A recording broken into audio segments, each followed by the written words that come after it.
candidate who once held the position. Advocate Menzi Simelane is among 6 contenders being interviewed for the top prosecutor job. His nomination has caused outrage as his previous appointment to the role by former President Jacob Zuma was ruled invalid. The DA yesterday slapped the panel with a letter threatening to interdict the interviews. Khomoso Modise has more. At the heart of the DA's objection is the nomination of Advocate Menzi Simelane as one of the candidates to be considered for the top prosecutor job at the NPA. In its letter to the advisory panel, the party says Simelane's shortlisting alone renders the entire process irrational, unlawful and unconstitutional. But Justice Minister Mamoloko Kubai, who's the chair of the panel, dismissed the DA's concerns as having no merit. I will not go into detail because we do believe that this is self-inflicted agency, but also there are no merit on it because we have not shortlisted. So the lawyers will respond to the attorneys and the DA. Today, Simelane will be the last candidate to appear before the panel. Before him, the panel will interview Advocate Xolisile Khanyile, former director of the Financial Intelligence Center, and Advocate Hermione Cronje, former investigating directorate head. Khomoso Modise, Eyewitness News, Pretoria. The Municipal Demarcation Board says the splitting of the Kopanong local municipality into 2 separate municipalities will improve service delivery in the area. It says the split was necessary as the Free State municipality was too vast, making it difficult for officials to effectively deliver service delivery to residents. The board yesterday handed over its final report to the Electoral Commission, which includes newly drawn ward and municipal boundary lines. Tabiso Koba reports. Every 5 years prior to the local government elections, the Municipal Demarcation Board re-examines the country's ward and municipal boundary lines. Due to natural disasters, migration patterns and other factors, the board usually has to redraw the boundary lines. In Kopanong, Free State, it has split the municipality into 2, creating an entirely new municipality. Board chairperson Thabo Manyoni. That decision which we have taken, it will only be implemented post-elections, because by that time then you will need to have new councillors. In other words, some councillors will belong to the new municipalities and others will belong to, let's call it, the old municipalities. And of course there are financial implications. The board has also increased the number of wards in the country by 20, going from 4,468 in 2021 to 4,488 this year. Tabiso Koba, Eyewitness News. And a Myanmar military airstrike has killed more than 30 people at a hospital as the junta wages a declining offensive ahead of the elections beginning this month. The junta has increased airstrikes year on year since the start of Myanmar's civil war after snatching power in a 2021 insurrection, ending a decade-long democratic experiment. The military has set polls starting December the 28th, touting the vote as an off-ramp to fighting, but rebels have pledged to block it from territory they control, which the junta is battling to claw back. The military jet bombed the General Hospital in western Rakhine State, bordering Bangladesh, last night. Gold is trading at $4,216.82 an ounce. The rand is at 16.96 to the dollar, 22.68 to the pound, 19.83 to the euro. Brent crude oil is at $62.14 a barrel. And in the traffic, we still have got that accident on the M2 East right near Reuven Road. Delays coming out of Heidelberg Road, about a 20-minute hold up there. Please try to avoid. You still have Albertina Sisulu Road to use if you're heading towards areas like Germiston as well as Bedford View. Otherwise, on the Mike 1 North, some delays between Poisons Road and the Crown Interchange. A partly cloudy day in store for Gauteng. The temperatures will peak at highs between 25 and 27 degrees.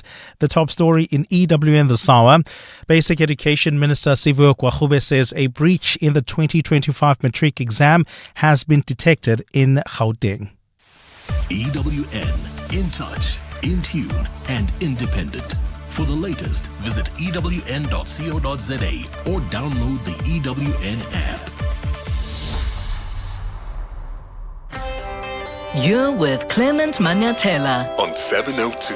Let's Walk the Talk. Streaming on the Prime Media Plus app. DSTV channel 856. 92.7 and 106 FM.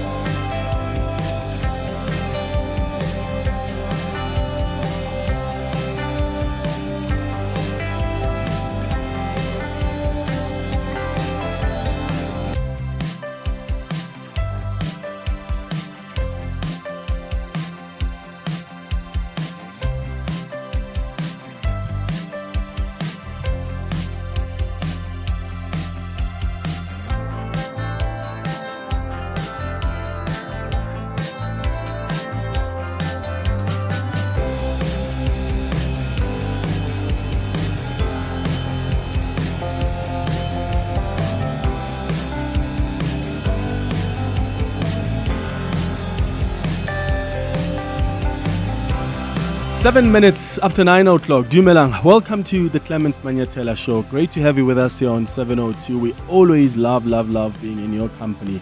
I hope your Thursday is going well so far, and I wish you all the best with your plans vandag. 011-883-0702. That's the number to dial. The WhatsApp line is 072-702-1702. There's breaking news around the matric results or matric paper. I see that especially here in Gauteng matrics have been hit by this exam breach. The Basic Education Minister is currently briefing the media about what markers have picked up. Apparently there are some irregularities in 6 scripts. What do they mean by scripts? Do they mean papers? So there are irregularities. Maybe they're picking up that they can pick up that questions, papers, or answering papers have got answers that are similar, or that are maybe similar to the actual official answers, which then suggests that there may have been a question paper that was leaked. Yeah? But there are some irregularities that have been picked up by markers, and the Minister of Basic Education is talking about it. This is something that affects Gauteng from what I'm able to pick up so far. Apparently the breach involved a few learners across 7 schools in the Pretoria area.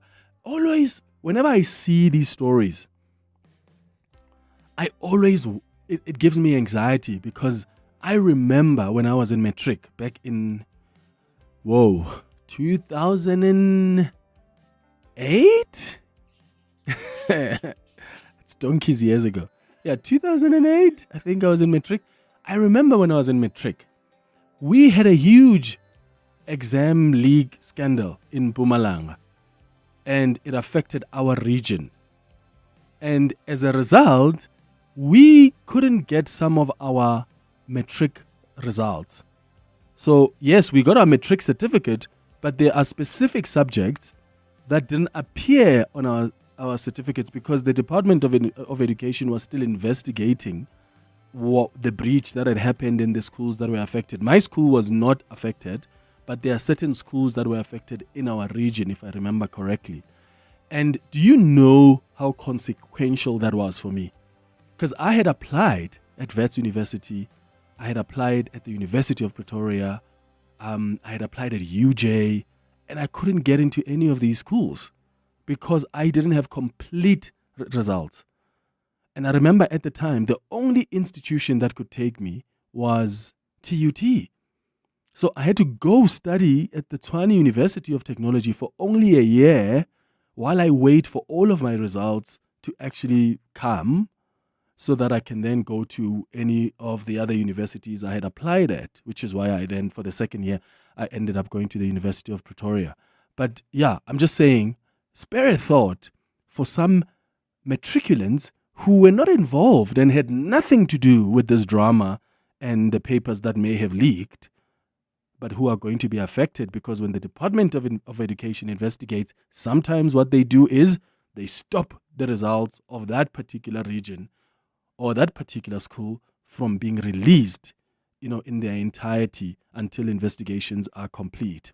So that's what the Minister of Education is briefing the media about. The NDPP interviews yesterday, did you watch those? The interview that I paid most attention to, and I'm interested to know as to what piqued your interest, but the interview I paid most attention to is that of the head of IDEC, Andrea Johnson, because I feel like she is one of the top contenders. Yesterday, she was asked about why she has the suspended Ekurhuleni head of legal, Kemi Behari, listed as a reference on her CV. The reason the panel members were interested in this is that Behari, if you remember, is actually implicated in the Ekurhuleni blue lights scandal. Remember, he is accused of shielding the suspended EMPD Deputy Chief Julius Mkhwanazi. Remember Imogen Mashazi said that, head of legal told me that this IPID report is vague and I didn't read it, but now that I know about it, I actually think action should have been taken against Mkhwanazi because those were serious accusations and also findings, not even just accusations, serious findings on the IPID report. Well, the head of legal somehow was seemingly from what they're accusing him of protecting Julius Mkhwanazi. So he has now been suspended. So this Andrea Johnson was asked yesterday, why would you have someone like that as a reference on your CV? This is how she explained it. An interesting thing I saw. You've got on your reference Mr. K. Behari. Correct. What's your relationship? Friends, colleagues? I had known him for over 35 years. Is it a week ago? He was suspended. I called him. I hadn't spoken to him in months. It's not somebody I engage with every day, but it is someone I've known for a very long time, Minister. I spoke to him. How do you put somebody, when did you change your reference on your CV? The documents had already come in. Oh, okay. So I chose not to change it. Okay. I knew that if any answer the issue, changing it and then resending does look like I have something to hide, and I have nothing to hide. I'm talking in the context when you say you have not spoken to him. No, he had been a reference. If you look at my CV, Minister, those two references had been references perhaps for the longest time on the CV, and had been there as well in the previous interview for NDPP. I called him and said to him, look, I had been nominated and I accepted a nomination. I cannot have you as a reference on my CV. I, however, cannot change it now because those documents have gone through. I did inform him that I will inform the panel, as I do, that he cannot be a reference on my CV. Yeah. So, I mean, these things are so tricky because I could put someone on my CV as a reference and then they get involved in, or they get accused of a criminal act. Why must that embellish me? Huh? Because when I put that person as a reference on my CV, I didn't really know what they would be involved in, right? But then I get it. I get why there must be lots of scrutiny around this, especially on her, for someone who is applying or wants to be the next head of the NPA. She was also asked about the role that she played back in 2007. So she was a prosecutor for the Scorpions, right, in 2007. Her husband applied for a job to be an investigator at the Scorpions. And she, as one of the prosecutors and in the leadership position at the Scorpions, sat on a panel that was interviewing people who wanted to be investigators, but she recused herself when her husband came in to be interviewed. She didn't form part of that interview process, but she interviewed other people who were contending for the same job that her husband was contending for. Which then raises the question, her justification was, yeah, but I didn't rate my husband and I wasn't part of that period when my husband was being interviewed. But the reality is she interviewed other people who wanted the same job that her husband wanted. So what if she rated those people low so that her husband gets an advantage? That's a legitimate concern you must have, I think. And she has she's explained that she does admit that she should never have sat on that Scorpions panel interviewing her husband, even though she had disclosed that relationship. She was transparent about it. And I wonder if you think it's fair that she's being held accountable or judged for what happened 17 years ago. I mean, she was young, you could argue. She probably didn't know how to deal with a process like that. She knows better today. I think it matters that we go back to that incident 17 years ago for someone who wants to be the next head of the NPA. Because we need someone with integrity, right? We need someone who doesn't easily make lapses in judgment. We need someone with the highest ethical standards. But this is someone who's also had an unblemished track record, you could argue. She has never repeated the mistake or that misjudgment. So is it fair then to judge her on the past mistake? Or do you think she's not taking full accountability for that misjudgment, and that is why it's important to constantly go back to it? This is how that matter was addressed during those interviews yesterday. Your words are, I could have, not should have, which in itself is worrying. Could have is a choice. Should have is I had no choice. I had no business doing that. I shouldn't have done it. And this is what is still worrying me, that the hindsight is still, but no, man, it's not that bad after all. Kind of, it gives that feeling, that sense, because of choice of words. But even here, when you say many processes, just on the many processes, if you could tell us what those processes were that followed afterwards, and wherein no one asked who should have asked and did not ask. Thanks. So if I take your comment, Mayor, and the question together with Prof's, I cannot recall who everybody was on the panel. It was 2007, and I don't have the documentation. And what I said was it was the first time from 2007, now in November 2025, when the issue was raised. I go only on the memory that I have and my discussions with my husband, because he does recall that I wasn't there. He does recall he disclosed. And I said to him, yes, I also disclosed. The point is, it wasn't even a secret, but we both disclosed. It was known that we were married at the time. I don't want Mayor I understand the could have and should have. Please do not make a mistake. I am not by any means minimizing what happened then. What I'm saying is, in hindsight, it should never have happened. I should have removed myself. Sorry if I used the word could have. I'm saying that's what I meant. I should never have done that to myself. Because look at where we are sitting 17 years later. Yeah, and look, I mean, as some people may think this is unfair, this was 17 years ago, she was young, but you're going to be the next NDPP. The standards are high. Unfortunately or fortunately. In fact, Julius Malema did tell her once that when she appeared at the ad hoc committee that, Ishia, don't be hard on yourself for these mistakes you've made 17 years ago. Remember that. The issue of your husband should never put you in a difficult situation where you start doubting your capabilities and your capacity. Sitting here, for me, this is quality leadership coming from a black woman. You answer questions properly, you give us information, well articulate. There will be more challenges. They come inherently with being a female leader. We all have, issues that we might not have handled properly. It's part of growth. It's part of becoming more experienced and then dealing with matters differently going forward. And when you live here, this should never, I heard you saying I'm very angry, it must never be one of the issues that are going to distract you from fighting crime and fighting corruption. Beautiful words of encouragement from Julius Malema. Do you get where he's coming from? What are your thoughts? 011-883-0702. You can send me a WhatsApp voice note as well on 072-702-1702. At 10 o'clock, we're going to do the Hanging Out feature. And today I'm hanging out with an amazing artist, Nontenda Madumo.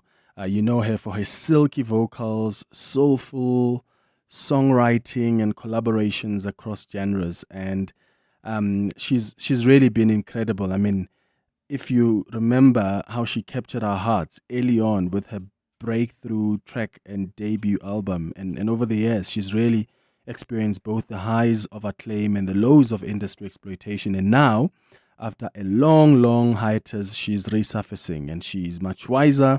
She's ready to reclaim her voice, and she's going to share her story with us between 10 and 11 o'clock. At 11 o'clock, we're going to do our Thursday dialogue. Today, we're discussing the so-called woke movement.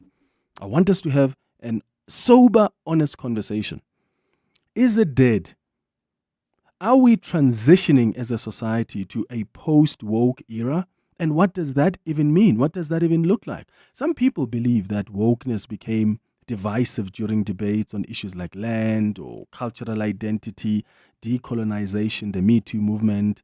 Some may describe our peak wokeness in movements such as the Fees Must Fall or Remember the Rose Must Fall movement as well, because those were catalysts for important change, or as moments when wokeness tipped into moral rigidity. And I wonder, is that what has actually damaged, if you will, the credibility of the movement? Remember the call-outs and the cancel culture?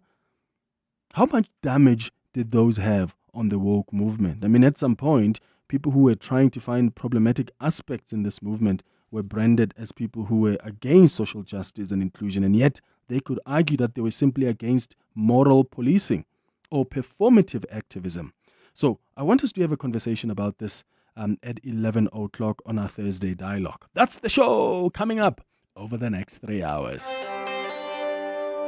Clement Manyathela, streaming on the Prime Media Plus app. DSTV channel 856, 92.7 and 106 FM. Good morning, 702 and Clement. Listen, man, we all update our CVs as professionals. There's no way your CV can sit idle for years and you don't update it. What if those references, one of them is passed on?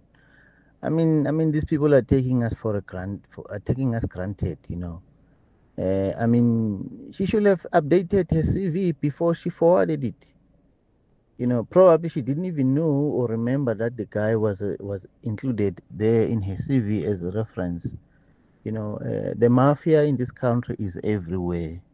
You know, it's unfortunate, including with the interview with his husband. How do we know? Maybe she even give him the heads up to say to win in this interview you must do 1, 2, 3. These are the type of questions that they might ask you. We live in a very interesting country, Matonza. Okay, so first of all, she did say that she didn't want to just, because she had already submitted her CV, so she didn't want it to be weird as if she's trying to hide it. I actually think she did well by being so transparent and open about it, to leave it on the CV and explain, because she had already submitted her documents by the time Advocate Bahari was suspended, right? And look, we still don't know if Advocate Bahari is going to get the job back or if he's going to be cleared. We don't know. She probably didn't know that her own friend or former colleague has been involved in some irregularities. I just think it's unfair for us to want to find people guilty or find them at fault for having associated themselves with other people. Like, find those people at fault. But the fact that on my CV I've got Tsepo, who was once my boss at this previous company, and Tsepo somehow has now been suspended a month ago before I could. It's not advisable that you should work for the same company, especially when one is in a senior position and the other is not, because then that means if you come for an interview and I'm in a senior position, I am going to maybe give you tips at home. Or should we trust in their integrity and say, I'm confident that when these people are at home, they are going to be matured enough not to talk about work issues, and she's not going to give her husband advantage over other candidates while they're chilling and they're having pillow talks. I don't know. How do you navigate that? Or do you think perhaps the best way to do it is, no, if there's a senior and a junior in the workplace, or you come to apply for a position and your husband or wife is a senior who sits on a panel that interviews the candidates, that is a big no-no, because you are going to be advantaged in one way or the other. Brenda, you're calling us from Johannesburg. What are your thoughts? Good morning. Hey, Brenda. Oh, morning. Yes. I just wanted to make a comment regarding Andrea and the incident involving the recruitment of her husband. Mm-hmm. That shouldn't have happened. I mean, she shouldn't have been involved in that process when she became aware that the husband actually applied for the job. But this is 17 years ago, and just listening to her, she has reflected. She admits that it is wrong, and I think she has learned from it. But I also think that us as a society, we also need to look at what actually enabled her to sit in that interview after the disclosure. So this actually highlights that there is a responsibility for the management teams to manage disclosures. You know, it's not about disclosing, but it's about making sure that the processes are just and fair. So it means every candidate gets exposed to the same team, you know, that interviews them, scores them, etc., etc. So I think she has learned. I think she has reflected. But what we need to look at is how does the system put safe safeguards in place that will catch when people make lapses in judgment, etc. Absolutely. Brenda couldn't have said it better. Thank you so much for your contribution in Johannesburg. Jackson, you are in Sandton. Hi. Hey, Jackson. Jackson Way. Hi, Clement, I can hear you. Sure. Go ahead, brother. Yeah, I think the previous speaker sort of touched on what I wanted to touch on, that when there are disclosures, Clement, was she the head and the final decision maker of that panel? I doubt that very much. So when you disclose, there are processes. You can either you disclose and continue in the process after having disclosed, or you can disclose and recuse yourself, or be asked to recuse yourself. Mm-hmm. So those are two matters. The second matter that I want to raise is this: are we saying that integrity is a static thing? Once you've messed up once, that's it, you can never recover from it. Mm-hmm. That doesn't seem practical in life. And to take on to that point, today we have judges and other legal practitioners sitting in our high courts who used to sentence us to death for fighting for our freedom and whatever. That was wrong. The whole world said so, but they are sitting in our courts today presiding over us. Why are we not making noise about that? Because that is more driven by a character trait. This is a principle they believed in, and they executed justice from their belief systems, which have not changed. And we can see this come through. In some of the judgments that we see against black people, and we're not making noise about that as black people. Why? All right, Jackson. Yeah, we want to fuss about this matter from 17 years ago. She was not the only person. She was not the final arbiter. Yeah, somebody in that committee, should have said, okay, if that is the case, please stand aside. And she's taken full accountability. I mean, it's not like she's also saying, oh no, she's said I was wrong. In fact, I would do things differently if the situation presented itself today. But I'm saying, having said that, Jackson, because I absolutely agree with you, I don't think that I believe that people can make mistakes and they can recover from that, they can learn from that. But I don't think then that we must not ask her questions about that, because when we are looking for the next NPA head, we're looking for someone with integrity, someone who doesn't easily make lapses in judgment. Someone with the highest ethical standards. And how do we judge that? We must go back to some of the mistakes that are made so that we can satisfy ourselves that you have learned from those mistakes and you are not going to be repeating those mistakes. But otherwise, absolutely agree with you, Jackson in Sandton. Thank you so much for your call. Easy, Jackson, Antonio, I'll start with your calls after the headlines. It's 9:30. So hi. Thanks, Clement. Good morning. It's the breaking story this hour. A criminal complaint has been opened against pupils and parents after an exam paper leak was detected in Pretoria. Basic Education Minister Siviwe Gwagube says an investigation found anomalies during the marking process. The department discovered that the leak involved 26 matriculants from 7 schools. The panel interviewing candidates for the National Director of Public Prosecutions is today expected to hear from a candidate who once held the position. Advocate Menzi Simelane is among 6 contenders being interviewed for the prosecutor job. His nomination has caused outrage as his previous appointment to the role by former President Jacob Zuma was ruled invalid. And Amnesty International has accused Hamas and other Palestinian armed groups for the first time of crimes against humanity during and after the 7th October attack that sparked the latest war in Gaza. Amnesty says that mass killings of civilians on the 7th of October amounted to the crime against humanity of extermination. And those are the headlines. This EWN and more at 10 or as it happens. EWN Traffic. There's queuing traffic on the M2 East. This is between Maritzburg Street and Reuven Road. A major accident was reported there earlier this morning, and it's still there causing those delays. As a result, the M2 East right at Reuven has been closed off traffic just to try and clear the scene, and that's the reason why we have delays on Maritzburg Street approaching the M2 as well as Mpumalelo Road. People are trying to navigate their ways around the scene, so please be patient if you're traveling around JP's Town this morning. And if you're heading towards Alberton or Bedfordview and even Germiston, please try to use Albertina Sisulu Road through the Kilulis interchange. And then traveling on the M1 South Blaze between Glenhove Road and the Killarney Bends. Speaking of the Killarney Bends, we've got an accident reported. It's on Glenhove Road right near the M1 exit. It's causing delays. And there's also queuing traffic on the N1 North. This is in the Midrand area towards New Road. While traveling on the N1 North in the city of Tshwane, bumper-to-bumper traffic there. This is due to an accident near the Flying Saucer interchange. It is causing delays coming out of Water Avenue. Please be patient there. More updates at the top of the hour. Stay tuned. There's more EWN on air, online, and on the EWN app.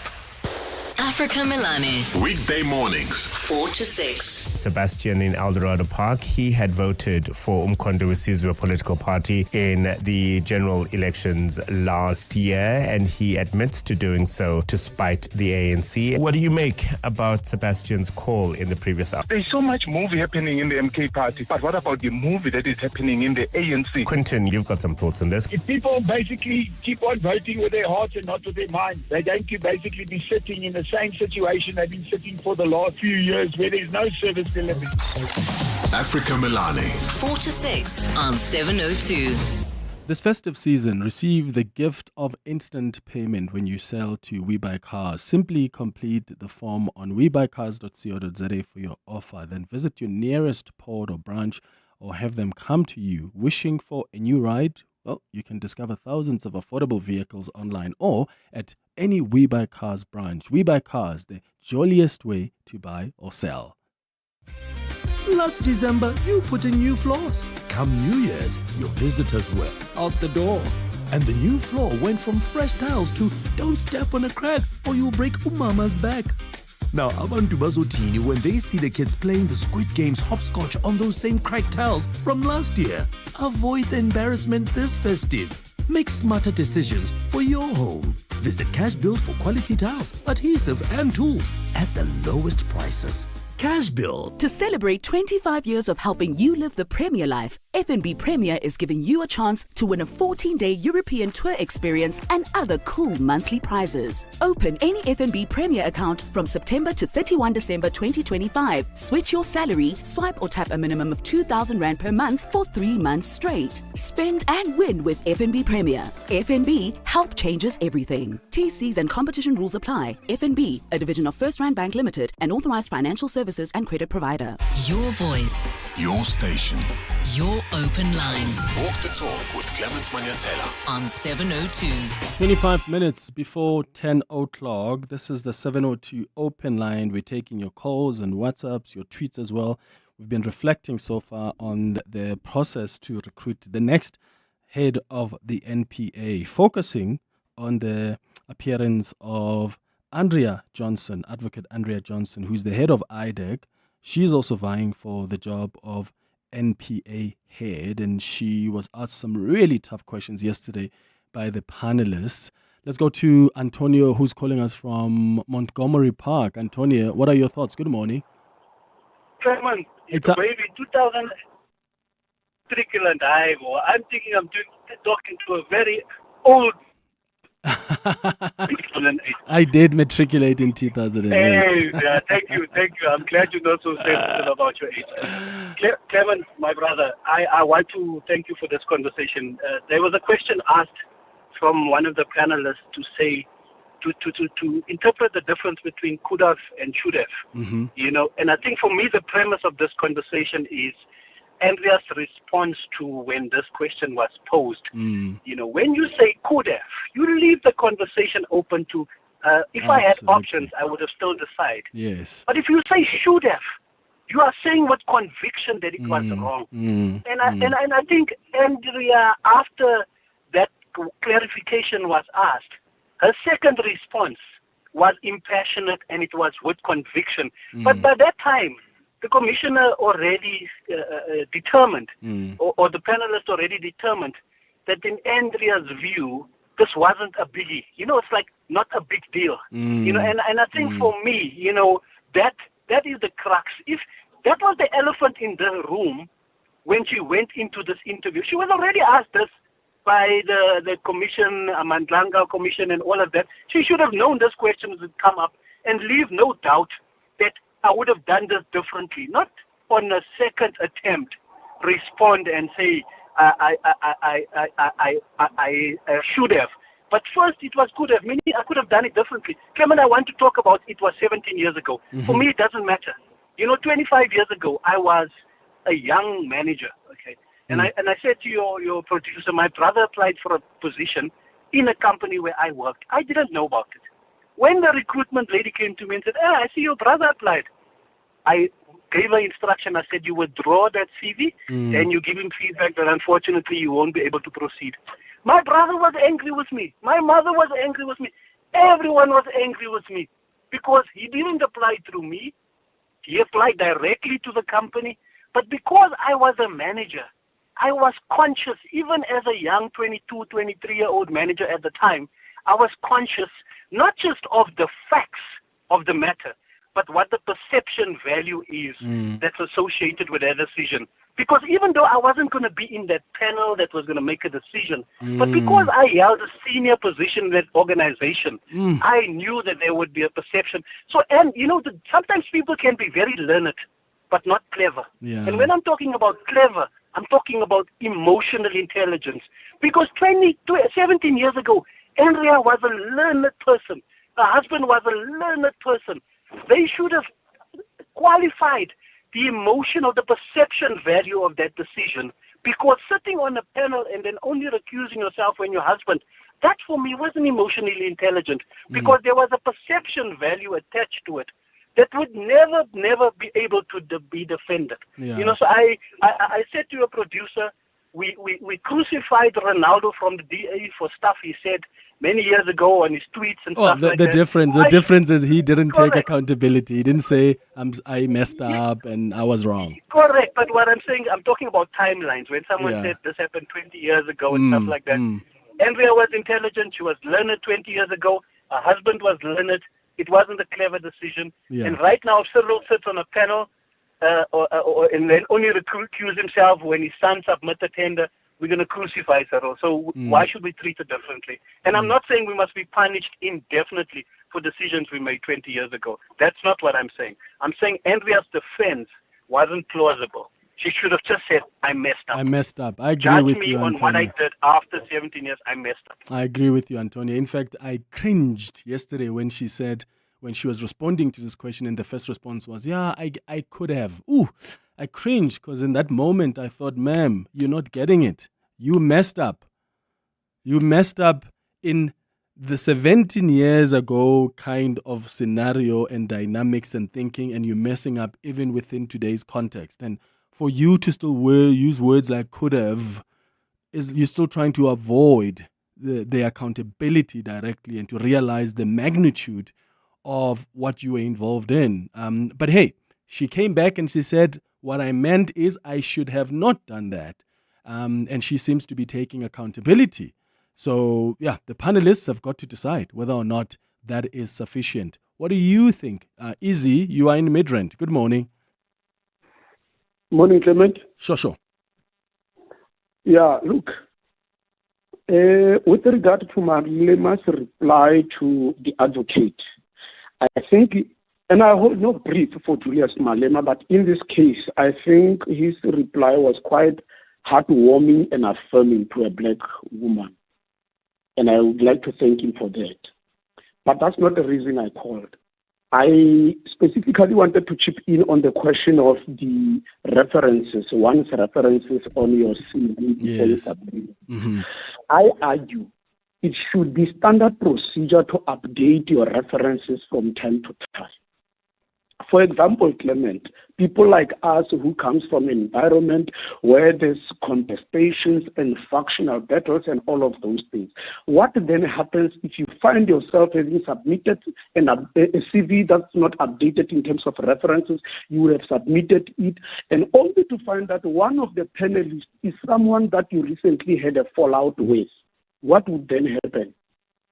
Chances are that you won't be able to make the cut. They will speak evil, they will speak bad of you, they won't score you fairly, and all of those things. Mm-hmm. So it should come standard that we practice that tendency of updating our CV, Yes. especially for someone at the level of. But here's the difference, Izzy. So her argument is, at the time when she was sending her CV and the documents to the Justice Department, right? This guy was not suspended. So this guy then gets suspended from Ekurhuleni after her CV is already submitted. That's how I understood her to say.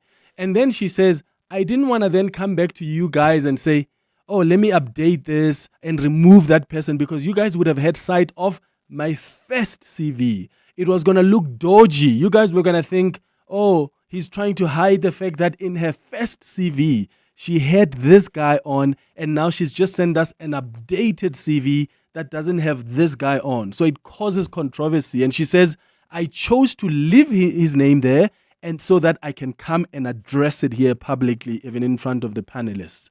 Is that not fair? That's a tricky one. Clement, particularly for a person who's potentially our NDPP. Be that as it may, she's only human, prone to mistakes.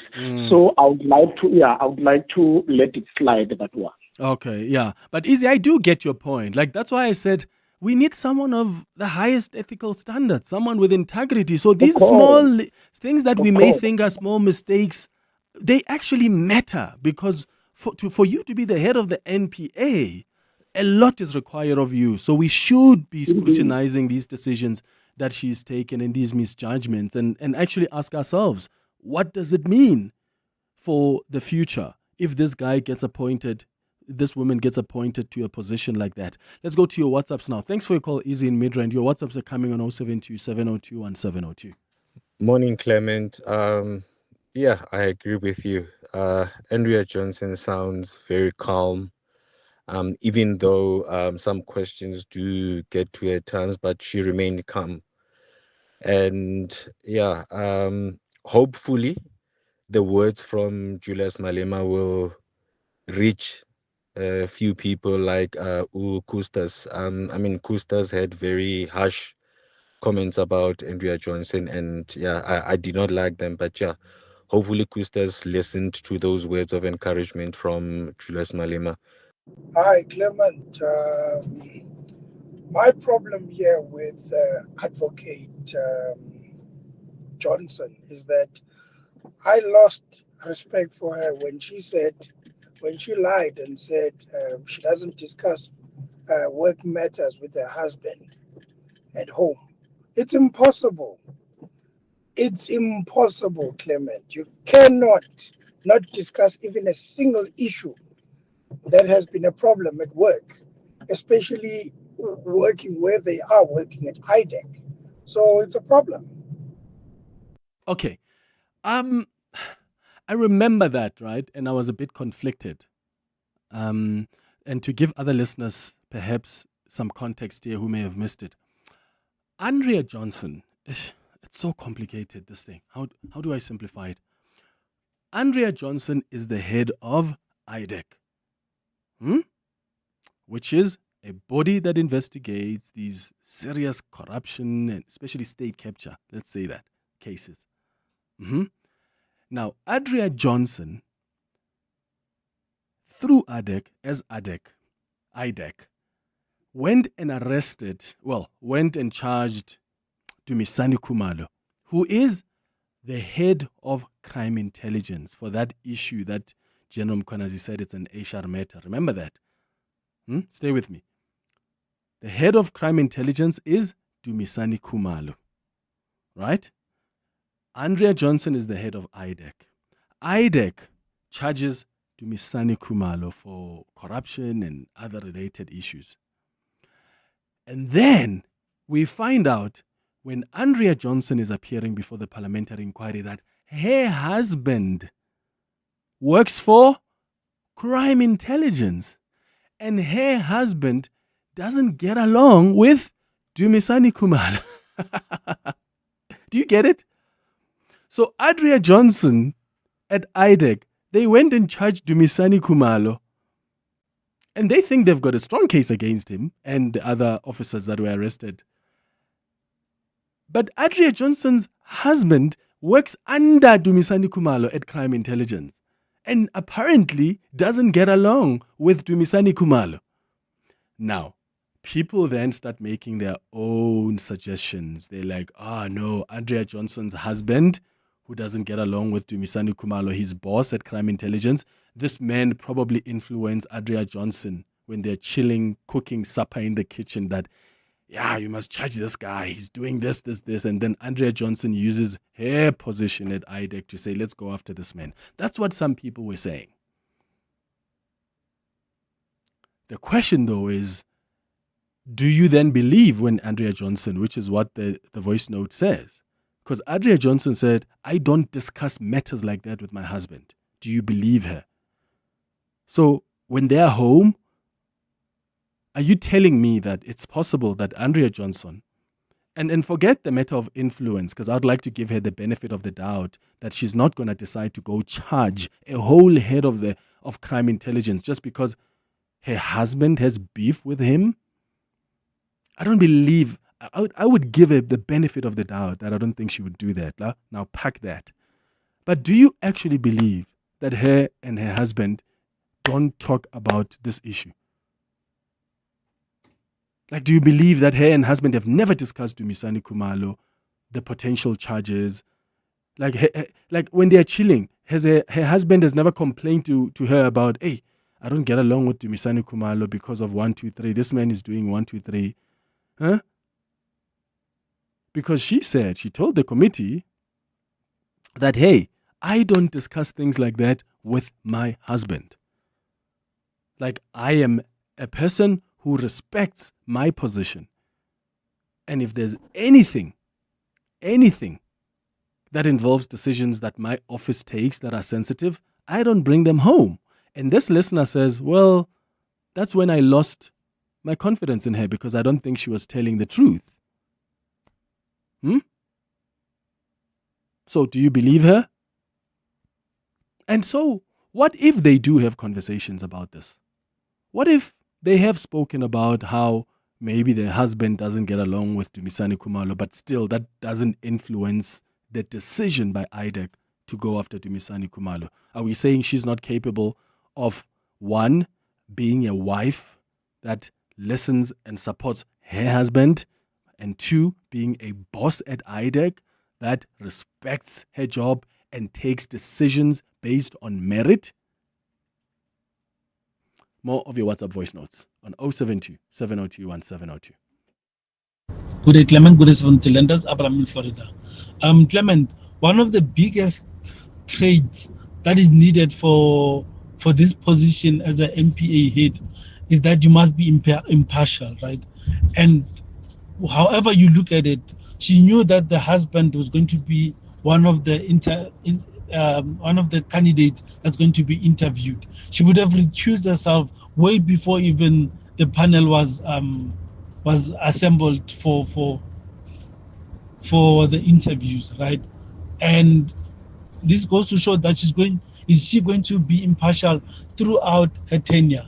Even though it was 17 years ago, she was at a very senior level. For you to be able to sit at the panel level for interviews, you would have been a very senior person for you to be in that position. So it goes to show that she's lacking somewhere, somehow, and she's not fit for that position.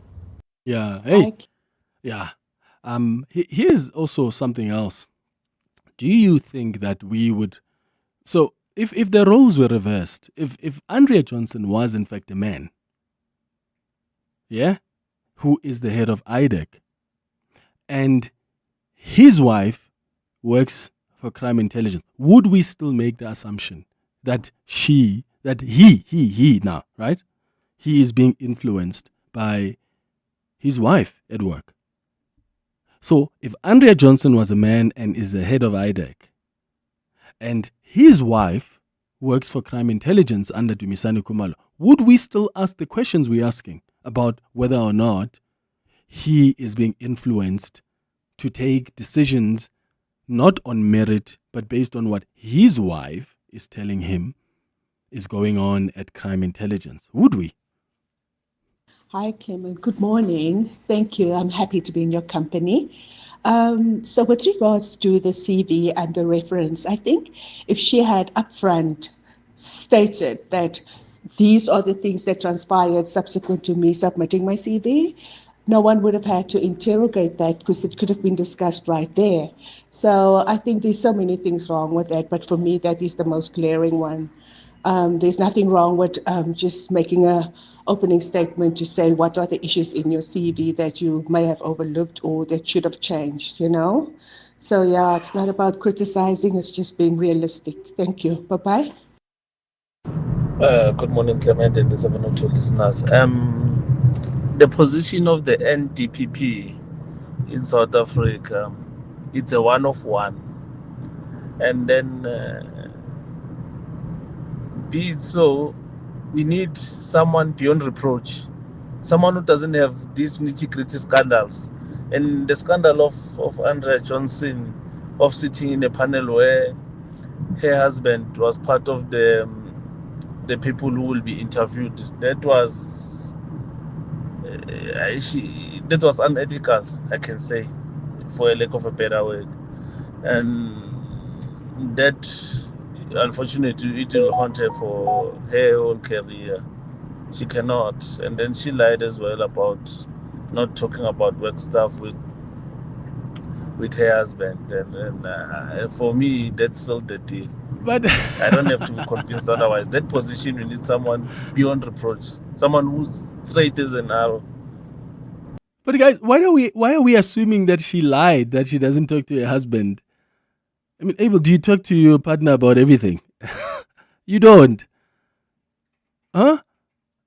Like, the fact that you talk to your wife or your husband about, or your partner about everything, doesn't mean that everybody operates at that level. Yeah? I'm not saying that she hasn't. I'm just saying that we can't work on assumption. Yeah? Just because you and your partner, your spouse, you discuss everything, whether you work for the same company or not, doesn't mean that that's the same approach that other people actually take. Morning, Clement. You know, these public bearers, public office bearers, it seems like when they go to interviews, they are being asked if they believe that the society is gullible or not. And if you were to answer no, then you don't get the position, because they honestly believe that we are gullible. I don't believe Andrea Johnson in what she's claiming to that they don't mention or discuss anything work related with the husband. Tabu in Centurion. Morning, Clement and 702 Land. Paul from Johannesburg South here. Clement, it's impossible that you don't discuss work with your spouse, your husband or your wife. I mean, every time my wife comes back from work, the first thing I ask her is, how was your day? How was work? Huh? Guys, possibilities are they have discussed this, and the possibilities is that she became emotional when the husband told her he doesn't get along with Dumisani Khumalo. I mean, come on. I mean, some of the things they don't need common sense, Clement. Some of the things are just, straight up as you see them, It will be impossible for both of them not to discuss work, that they are working in the same environment. Oh, yeah, it's tough. Now we're going to be scared to have partners that work in the same environment as us.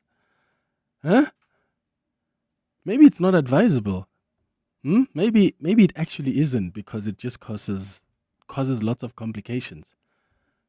Hi, Clement. You oversimplified this issue of Andrea.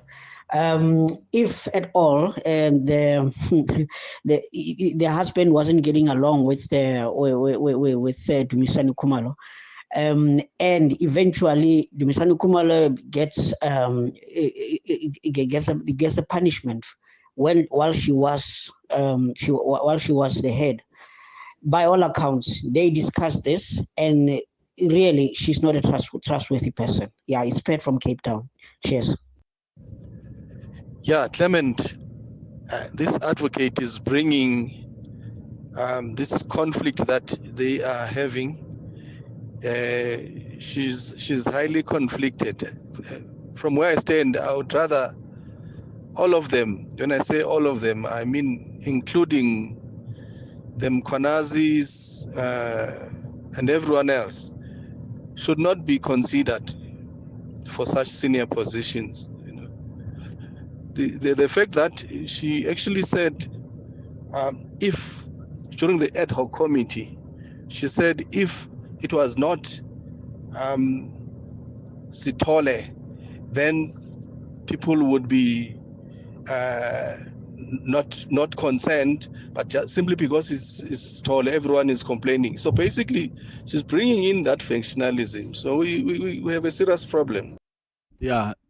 So someone says here, hi Clement, I just checked with my hubby. He says from the security point of view, he agrees that it's possible that the husband doesn't discuss some issues with his wife. From Anonymous, you can read that message in so many different ways. It's 10:01. There's a new way to experience all your favorites. Pulse Africa, the 24/7 fast channel, now live on PrimeMediaPlus.com and the Prime Media Plus app, bringing you the best of Prime Media around the clock. Watch the biggest moments from 7:02. It's non-stop entertainment and authentic African storytelling, all from Africa's leading media network. Pulse Africa, only on the PrimeMediaPlus.com and Prime Media Plus app. At Auto & General, we understand your business is built on more than just vehicles. It's your stock, tools and equipment, and the premises where you work. Auto & General Business Insurance is designed for businesses like yours, protecting your assets against fire, theft, storms, and other unexpected events. To protect your livelihood, visit autogen.co.za and get an obligation-free business insurance quote. Auto & General, never not there. Auto & General is a licensed non-life insurer and FSP. T's and C's online. This festive, turn your family meetings into family eatings with the Nando's Festive Fill-Up Meal. A full flame grilled chicken, 2 sharing sides, 4 cheesy rissoles, 2 Cabo Societies, 2 Nando's rolls, and a 1.5-liter Coca-Cola for only $3.99 to enjoy at your place. And if your family meeting is at our place, get 40 Rand off. Nando's. Oh, what a place. Every December, it's the same story. New toys, new clothes, and more takeaways. And by January, the bonus is gone. Grow it, don't blow it. With a Nedbank investment. Invest 100,000 Rand or more in a Nedbank 12-month electronic fixed deposit account and stand a chance to win 50,000 Rand. Invest your bonus and grow your future. See money differently. Nedbank. We're licensed FSP and registered credit provider. T's and C's apply. Time for the news. This Eyewitness News is brought to you by Vouch. Hassle-free insurance is possible with your Vouch advisor. Vouch SA is an authorized financial services and service provider. T's and C's apply. This is EWN. Good morning, I'm Sfiso Zulu. A criminal complaint has been opened against basic education officials and a parent allegedly involved in a matric exam paper leak detected in Pretoria. Basic Education Minister Sivio Kwahube says an investigation found anomalies during the marking process. The department discovered that the leak involved 26 matriculants from 7 schools. Candidates gave similar answers when responding to a novel question on the English Paper 2 exam. Kwahube made the announcement this morning during a press briefing in Parliament. And this is quite important that we're not only just following our own internal processes of the suspension of these employees within the DBE, but there are criminal elements of being in possession of stolen material of the state, and as a result, we have made sure that this matter has been reported as of yesterday with the South African Police Service. The panel interviewing candidates for the National Director of Public Prosecutions is today expected to hear from a candidate who once held the position. Advocate Menzi Smelane is among 6 contenders being interviewed for the top prosecutor job. His nomination has caused outrage as his previous appointment to the role by former President Jacob Zuma was ruled invalid. The DA yesterday slapped the panel with a letter threatening to interdict the interviews. Khomozo Modise reports. At the heart of the DA's objection is the nomination of Advocate Menzi Smelane as one of the candidates to be considered for the top prosecutor job at the NPA. In its letter to the advisory panel, the party says Smelane's shortlisting alone renders the entire process irrational, unlawful and unconstitutional. But Justice Minister Mamoloko Kubai, who's the chair of the panel, dismissed the DA's concerns as having no merit. I will not go into detail because we do believe that this is self-inflicted agency, but also there are no merit on it because we have not shortlisted. So the lawyers will respond to the attorneys and the DA. Today, Smelane will be the last candidate to appear before the panel. Before him, the panel will interview Advocate Xolisile Khanyile, former director of the Financial Intelligence Center, and Advocate Hermione Gronya, former investigating directorate head. Khomozo Modise, Eyewitness News, Pretoria. The Municipal Demarcation Board says the splitting of the Kopanong local municipality into 2 separate municipalities will improve service delivery. It says the split was necessary as the Free State municipality was too vast, making it difficult for officials to effectively deliver services. Yesterday, the board handed over its final report to the Electoral Commission, which includes newly drawn ward and municipal boundary lines. Tabiso Goba reports. Every 5 years prior to the local government elections, the Municipal Demarcation Board re-examines the country's ward and municipal boundary lines. Due to natural disasters, migration patterns and other factors, the board usually has to redraw the boundary lines. In Kopanong, Free State, it has split the municipality into 2, creating an entirely new municipality. Board Chairperson Thabo Manyoni. That decision which we have taken, it will only be implemented post-elections, because by that time then you will need to have new councillors. In other words, some councillors will belong to the new municipalities and others will belong to, let's call it, the old municipalities. And of course there are financial implications. The board has also increased the number of wards in the country by 20, going from 4,468 in 2021 to 4,488 this year. Tabiso Koba, Eyewitness News. And Amnesty International has accused Hamas and other Palestinian armed groups for the first time of crimes against humanity during and after the October 7 attack that sparked the latest war in Gaza. Amnesty says that the mass killing of civilians amounted to the crime against humanity of extermination. The rights group has also accused Israel of committing genocide in its brutal bombing and other attacks in Gaza. Amnesty says that Hamas and other Palestinian armed groups in the Strip continue to commit violations and crimes under international law in their holding and mistreatment of hostages. Gold is trading at $4,216.82 an ounce. The rand is at 16.96 to the dollar, 22.68 to the pound, 19.83 to the euro. Brent crude oil is at $62.14 a barrel. And in the traffic, we've got delays on the M2 East between Heidelberg Road and Reuven Road due to that major accident scene. While travelling in Bedfordview, we've got delays on the N12 as well as the R24 West between Edenville Road and the Gudulis interchange. A partly cloudy day in store for Gauteng. The temperatures will peak at highs between 25 and 27 degrees. The top story in EWN this hour. A criminal complaint has been opened against basic education officials and a parent allegedly involved in a matric exam paper leak detected in Pretoria. EWN, in touch, in tune and independent. For the latest, visit ewn.co.za or download the EWN app. Ever tried to pick insurance and just zoned out? Too much jargon, too many options, too many open tabs. Enter Vouch. Vouch connects you with real, independent advisors who help you compare quotes from SA's top insurers, who explain things clearly and who guide you through it all. No spam, no pressure, just honest advice and cover that fits your life.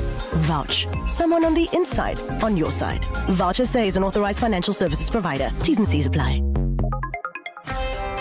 You're with Clement Manyathela on 702. Let's Walk the Talk, streaming on the Prime Media Plus app, DSTV channel 856, 92.7 and 106 FM. 7 minutes after 10 o'clock. Dumelang, welcome to the second hour of the Clement Manyathela Show. Thank you for staying with us here on 702.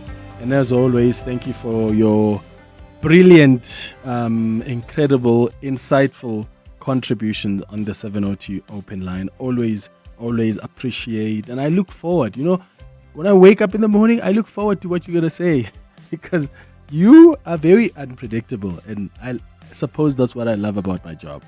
I look forward to what you're going to say about certain issues, and I've learned a lot today from many of your calls, your contributions, so thank you. It's time now for our Hanging Out feature. Hanging Out with Clement on 702. Let's Walk the Talk. And today I am hanging out with an amazing artist, Nontenda Madumo, a talented singer, songwriter, producer, all round, because she has cooked an album that she took full editorial control in, and I've been loving that album. Oh. By the way, I've been jamming to it so much. And it almost, in fact, let me welcome you first, and then I'll tell you what I think. Look at me, already jumping in. How are you? I'm good. I'm so happy to be here. I am so happy for you to be here. Yeah. So this may sound weird and awkward to you, but I've been watching your old performances of Remember Love, on Expresso. Wow, yes, because I remember that. They were so, I don't know, there's something so authentic about you on stage. When you're on stage, you just... It's that's holy ground for you. You honor that moment. Oh, listen, that's my home. I make music to get on stage. Yes. That's my place. I feel free, I feel alive, I'm completely unlimited, It's I feel so liberated on stage. So what's most vulnerable for you? Is it being on stage, or is it actually writing the song? And Because as an artist, you're pouring out your heart. Yes. Whether it's something that's painful, something that's loving. So what's more vulnerable? Is it being on stage because then you're this is it and I'm giving you this? Or is it actually writing the songs? I mean, they both, they need a little bit of vulnerability. But I think being on stage is the most vulnerable for me because I have to fully embody that which I have written. It's not just the story now. Now it must be expressed, in its wholesomeness on stage. So for me, that is where I'm my most vulnerable. Yeah. But in that, there is that freedom, because I'm able to really go deep into the feeling of whatever song, the motion, the expression of it. And man, once I'm done on that stage, it's I've left everything on there. Yes, that's fascinating. Where did the journey actually begin for you? Because, you start writing music at 11, Yep. You go try idols, you go pop star. At what point did you know that I'm an artist? Or I'm a singer? Because there are people who know that, I love this singing thing, but you fully embrace yourself as an artist at a particular level. Yes. So before I started writing songs, before 11, I was told to, you must join the choir because you've got a nice voice. And I didn't hear it. I loved music, and I would sing along to your Whitney Houstons and, your, what is this, Frank Sinatra's and so forth, music that my grandfather would Frank play Sinatra? at home. Yes. Wow. Yes. Big. Now I understand the soulful part of you. Definitely. Because that was groomed from when you were still very, very young. Age, yes. So it took me some time to really hear myself. But once I did, that's when I wrote. That's when I started writing because I just locked in. I was like, this is it. This is it. Once I was done with that first song, that's when it hit me that this is what I'm going to do. I'm an artist and I'm going to pursue this. And then you went to study music. I didn't study music. You did? Fortunately, at the school where I was attending at the time, the primary school, we had music as part of our syllabus. So I was fortunate enough to get a little bit of training there. Great. My grandfather was a big music fan. He had his children learn how to play the piano. My aunt, actually, who's Nontenda, she was taught by Abdullah Ibrahim how to play the piano. So music was quite a big thing in the family. There was a piano at home, and I'd kind of, try and teach myself how to play. There was a guitar at some point. My grandfather bought me an instrument called a recorder, but it looks like a flute. Yeah. But it's called a recorder. So there was always an opportunity to learn something. But I didn't officially study music. Okay. But I did it informally, if I can say that. So I played your song. When was it? Last week? No, 2 weeks ago, 3 weeks ago. Remember Love. Because it's really one of my favorite songs to this day.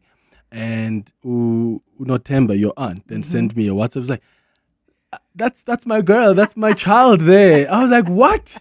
And I said to her, you have to help me get her on the show because at some point you left. And I was like, I know I've got your new album that you've worked on, but I was like, I wonder if she's still performing. I wonder if she's still doing interviews or if she's still in a little corner, So I was so happy when because I told the producers, call Nontenda now and tell her to help you get her on. So I'm so grateful to her. Now, I want to know about like your process of writing music because the incredible thing about you as an artist is you've moved between genres. It's like soulful, then you can do hip hop. I love the poetry you get into sort of in your new album. Do you actually know what you like the most, or you just like be free flowing and doing what feels natural to you at a time? Very free flowing. I don't limit myself when it comes to the process of, creating music.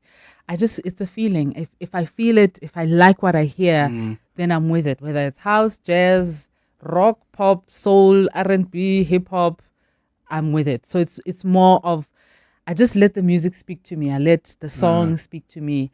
If the song doesn't exist yet and it's just still in the head, then it comes from there. But otherwise, it must just speak to me. That's it. Yeah. Sure, there's a lot to talk about, but there's a lot of music to also play. We have time. Yes. So, well, trust me, I want to talk to you about so many things that by the time we're done, you would have found that we played only 2 songs. Can we try play at least 4 songs today, Abel, before we finish?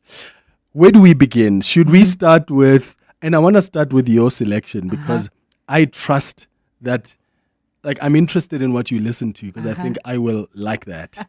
And you're going to introduce me to something new. So I want to pick something out of your selection that I've never heard. Okay. Like something like October London. I've never heard that.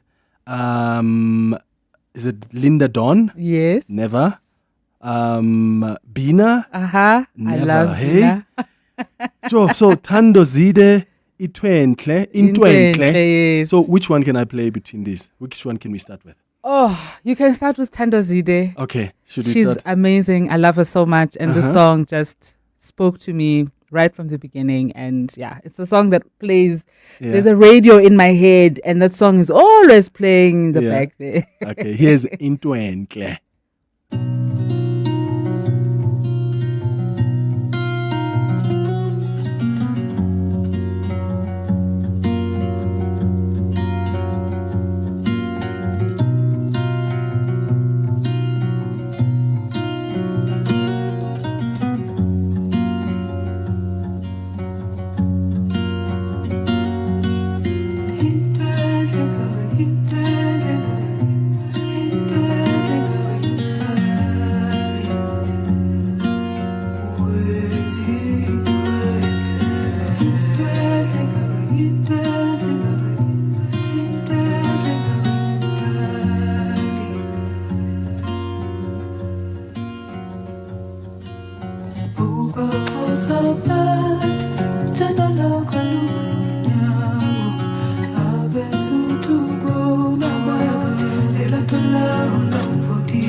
Oh, beautiful. Tandozide Intwentle. What a beautiful song. I've edited it on my playlist. Please. I'm going to be blasting it on my way home.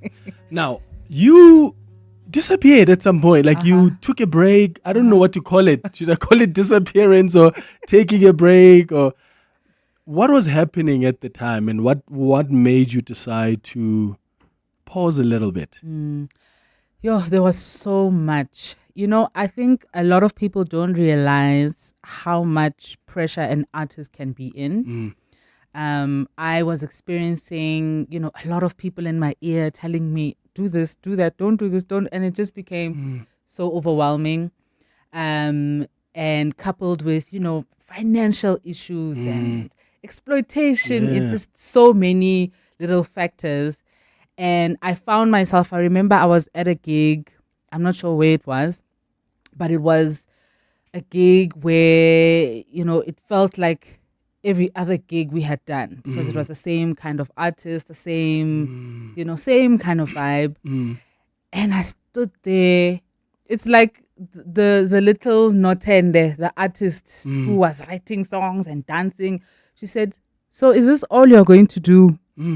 I sat there backstage just before I went on stage. That voice was saying, "So you're just going to keep doing the same thing over and over again when you know that there's so much more to you." Because a true artist will be frustrated by that. You see? The same, because you're not creating. Yes. And that's when it hit me hard and I realized that, okay, I need to step back and rearrange myself, and change my strategy or my direction so that my entire being as an artist is accommodated. How long did you go away? I never really went away, but from the time I released the last project to this one, to this previous one, it was over 10 years. It was over 10. I had tried to release something else in the interim, but I don't know, maybe, sometimes the universe just creates situations and you tell yourself maybe it's not meant to be. I had recorded an entire project by myself. I had a whole performance planned out. I had dancers. I had, behind the scenes recordings. And then I lost all of that. Everything crashed.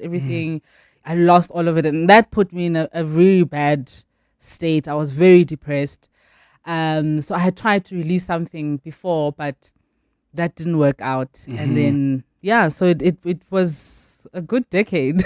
Jeez, that's quite a bit. It is. Let's talk about the interlude, Mm-hmm. your new project. Mm-hmm.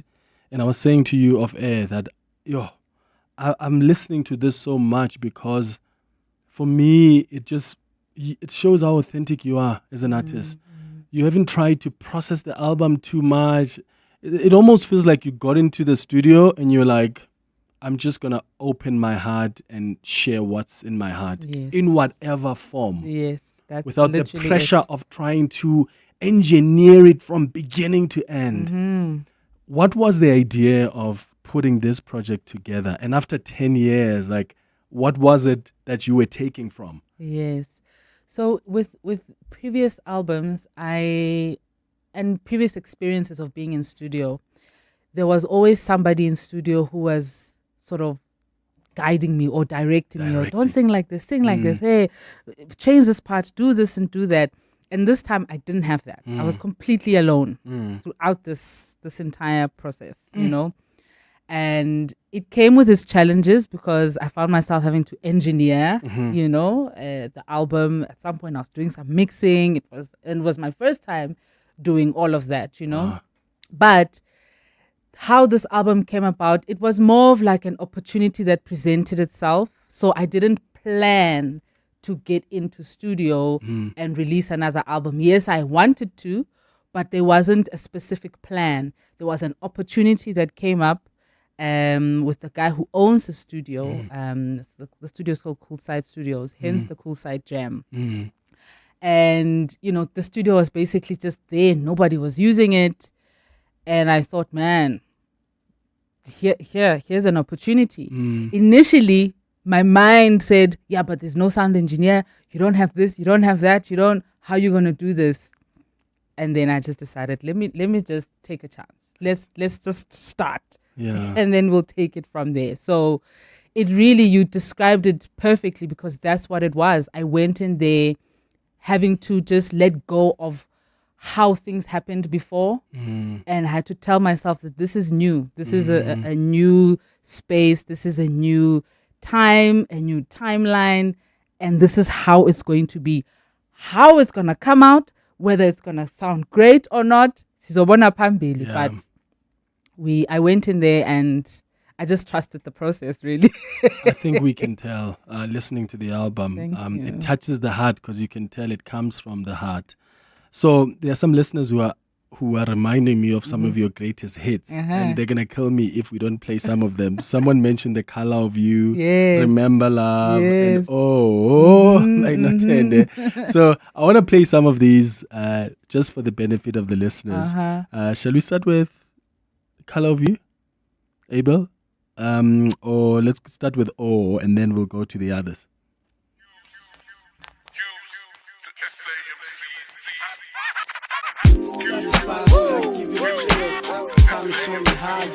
Get her up. U.S. affiliates. Nontenda. I know what you want, I know what you're waiting for. If you wanna get down, be on the dance floor.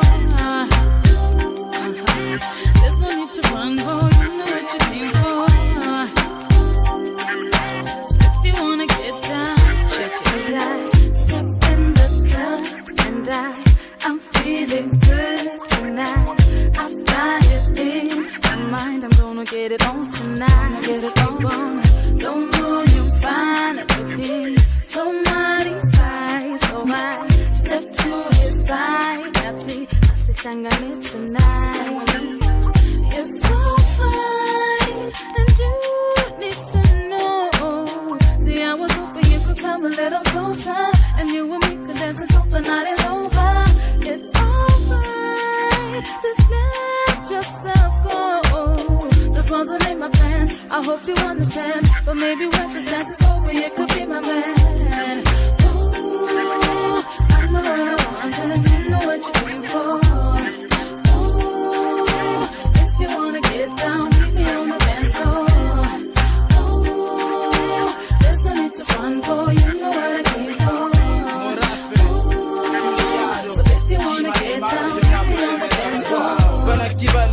bankomela. Once I blow up, shit, baka tumela. I me wanna be body be baka kamela. Na shani me wanna be done me yakidi tela. Fela, whatever hakina na kwa papadi. Setso kotone saba setana leba sadi sadi. Got the kind of ass and danga shoot dice.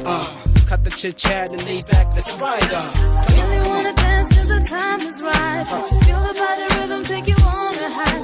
Move my hips from side to side, baby.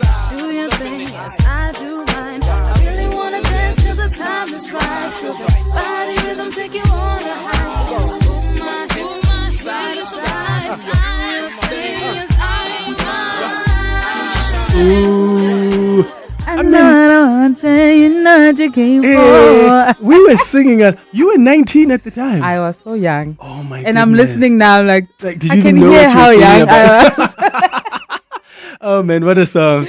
All right, here's another one. Remember Love, which is also a big one.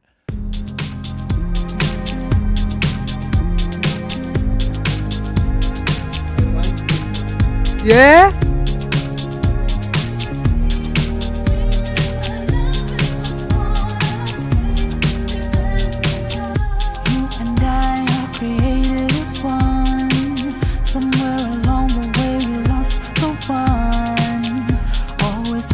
But we never find, cause what we're looking for is all mine. Loving hate and we're hating on love, fearing on fear, a type of regression. When will you and I just stop for a moment?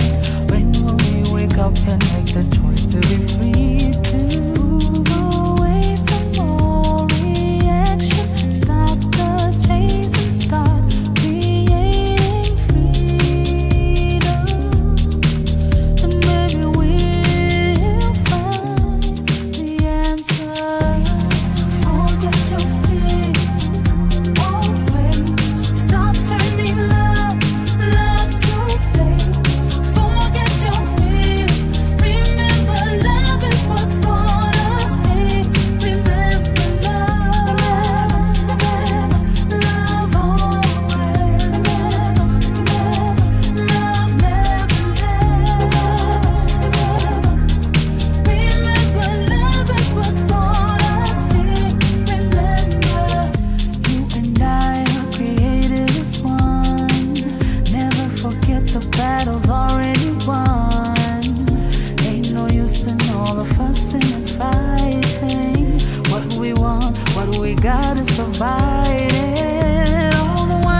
Forget your fears. Always stop turning love to hate. Forget your fears. Remember love is what brought us here. Remember love. Look at Sfiso there in the booth with some baritone tenor. Forget your fears. What a song! Beautiful song. Beautiful song. Like, that is really a song to the people. Like, it does remind me of love. Yes. Like, it reminds me of we shouldn't be hating. We are all come from love. Definitely. Very intentional song. I'd read a book called The Cosmic Octave. It's a very small book, like my 10 pages, Nyana. So, and the book describes music, I would say cosmically. So it shows you what tempo, is connected to what feeling, this type of frequency or this tone. It makes one feel a type of way. And I was like, let me see how true this is. So the song was very deliberate in that sense. So the key of the song, the tempo of the song, the message of the song, it all comes together to to give this energy to the people to remind them of love. It's amazing. It's 10:32. Time for the latest in Eyewitness News headlines. Fiso, are you going to sing the headlines out? No, I'll leave that to Nontenda. Thanks, Clement. Good morning. A sitting of interviews for the Director of Public Prosecution has heard that a complaint has been lodged against one of the panelists. Today is the second day of interviews where 3 candidates will be facing questions from an advisory panel. The term of current NPA head Chamla Batoyi ends next month. This morning, Justice Minister Mamloko Kubai started proceedings by announcing a statement from the Amalgamated Lawyers Association flagging the candidacy of Nkosana Mvundlela, the president of the Black Lawyers Association. A criminal complaint has been opened against basic education officials and a parent allegedly involved in a matric exam paper leak detected in Pretoria. Basic Education Minister Siviwe Kwagube says an investigation found anomalies during the marking process. And 2 brothers wanted in connection with a deadly fire at a nightclub in India, which 25 people have been detained. The pair fled to Thailand shortly after the blaze earlier this week. The brothers will be sent back to India to answer to their alleged crime. And those are the headlines. This EWN and more at 11 or as it happens. EWN Traffic. Traveling on the M2 East in Jeppes we still have got that those delays between Harderberg Road and Reuven Road, and it's due to an earlier accident. If you're traveling in Bedfordview, some delays on the N3 North between Van Buren Road and the Kilulis interchange. Please be on the lookout there. There's also queuing traffic on the R24 and the N12 West between Edenville Road and the Kilulis turn off. In Midrand, delays on the N1 North between Allendale Road and New Road. An accident has been reported there. It's causing about a 15-minute hold up. If you're heading towards the city of Tshwane, please try to use Pretoria Main Road as an alternative. Speaking of the city of Tshwane, we've got an accident in Centurion along the N1 North. It's right near the Flying Saucer interchange. It's causing heavy delays coming out of Water Avenue, about a 20-minute hold up there. And the intersection of Nalmapius Drive as well as Main Road in the Irene area is also backed up. So please be on the lookout and be patient on the roads. More updates at the top of the hour. Stay tuned. There's more EWN on air, online, and on the EWN app. Aubrey Masango. Weekday evenings, 8 to midnight. The conversation around protection of whistleblowers continues. Not all whistleblowers are entirely innocent. Some whistleblowers are disgruntled participants in some of the crimes that they are now blowing the whistle about. Not all whistleblowers, I would argue, deserve the same kind of protection. I argue that you can't compare Babita Diokara with a Marius van der Merwe. They are not of the same fabric, morally speaking, ethically speaking. Aubrey Masango. 8 to midnight on 702. 702. Team, summer is game time in Mzansi. Every tap, scan, swipe, it all adds up. And FNB is giving us big rewards, partner deals, e-bucks, defense tips, and chances to score experiences money can't buy. But you're only in the game if you pay with FNB. So stay sharp, spend clever, and let's dominate. Get in the game with FNB. Help changes everything. FNB, a division of First Rand Bank Limited, Northrise FSP and credit provider. NCRCP 20. T's and C's, earn rules and limits apply. Last December, you put in new floors. Come New Year's, your visitors were out the door. And the new floor went from fresh tiles to don't step on a crack or you'll break umama's back. Now, abantu bazothini when they see the kids playing the Squid Game's hopscotch on those same cracked tiles from last year? Avoid the embarrassment this festive. Make smarter decisions for your home. Visit Cash Build for quality tiles, adhesive and tools at the lowest prices. Cash Build. You could spend 10 minutes hunting for the TV remote, or get a 10-minute quote from Outsurance that could save you thousands on your car insurance. For her 2024 Kia Picanto, 52-year-old Janine now only pays 561 Rand a month. And for her 2025 Jatua Dashing, 29-year-old Sana pays just 796 Rand a month. Ready to get more out of your car insurance? SMS out to 45142. That's out to 45142. Outsurance, licensed insurer and FSP. TCs and information online. Hanging out with Clement on 702. Let's walk the talk. 24 minutes before 11 o'clock. Nontenda is on our Hanging Out feature this morning, and we're getting to know her better, but also just talking about her journey as an artist, because wow, what an incredible artist she is. I'm taking your calls as well on 011-883-0702 if you want to talk to her, if you want to appreciate her, if you want to ask her a question. You can do so on WhatsApp as well on 072-702-1702. My page.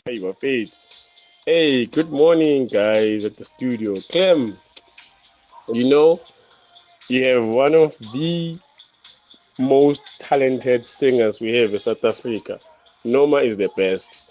When I tuned in, I thought it's Nontenda. I was like, hey, is this Nontenda?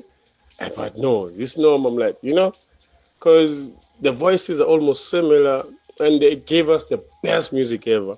And you see, Remember Love took us through high school, through those times. We used to host. Gosh, Clem, thank you for bringing such a beautiful voice, and I think a beautiful personality. This is Happy Tsotit from Swaneville. We love such music. This is South African music, authentic and very beautiful. Morning, Clem. Morning, Nontenda. Tato here. Great show. Clem, a little known fact. Nontenda kind of cut her musical teeth on the radio, making jingles for my radio show at YFM. When I was in... As far back as, I think, 99, 2000, if I'm not mistaken. She was very shy, very demure, very soft-spoken, but damn did she have a voice already back then. It's a pity I'm driving. I'd actually send you some of the jingles she did for me. All those 26 years ago that we had her in studio. She's incredible, and she's come really far. Well done, girl. And keep singing, man. Keep singing until the fat lady says it's my turn. Wow. I can't believe he still has those Tato jingles. still has those. I want to hear those jingles. Please, Tato, park there and send them, please. Tandek, are you calling us from Roodepoort? Good morning. Good morning, Clement. Hey, how are you? I'm well. How are you? I'm all right. And I'm all how right. is Nontenda? Morning. I'm good. How are you? I'm great. I just want to say I love you so much. You are one of the most underrated singer, songwriter, producers in SA. Thank and you the so fact much. that you're a woman is great. Yeah. You are a gem, and may your light never be put out. I'm hoping to see and hear more of you in 2026 and beyond. Thank you so much. And you definitely will. I appreciate you. Yeah, Thank you. I just got her to commit to giving us a show next year, Tandeka. So don't worry. Thank you so much, Clement. Yeah, thank you, Tandeka. Tandeka. In Roodepoort. Zach, you are in Johannesburg. Good morning. Yeah. Clement, how's it, brother? Hey, Itsada. Hola. Olivia. Olivia. Yeah, Isaac. Clement. Yeah. Firstly, I want to say who you are speaking there, what you are speaking over there, right? Yeah. Firstly, is the original Queen Bee. Yeah. Okay? Yeah. When I say Queen Bee, no, I mean in the most natural form of the actual hierarchical species, like Naughty, right? The original, she gets followed by bees. Literally. Like literally. Right? Literally gets followed by bees. And in the hierarchy of the animal kingdom, I don't know if people know this, that the bee is actually the one that's on top. Right? So over there, you're speaking to a specimen that vibrates so high, so amazingly, really amazing aura, right? And I think what hasn't also been said and break, it's just been a musical break, if we call it that. But me having the opportunity to work with her, there is other creative endeavors that she's been like also getting into also as well as a human being. You know what I mean? Like creating products for the hair. You know, she does this wonderful thing of exploring hair products, for instance, you know, and really going deep into self-care also as well, you know, and venturing.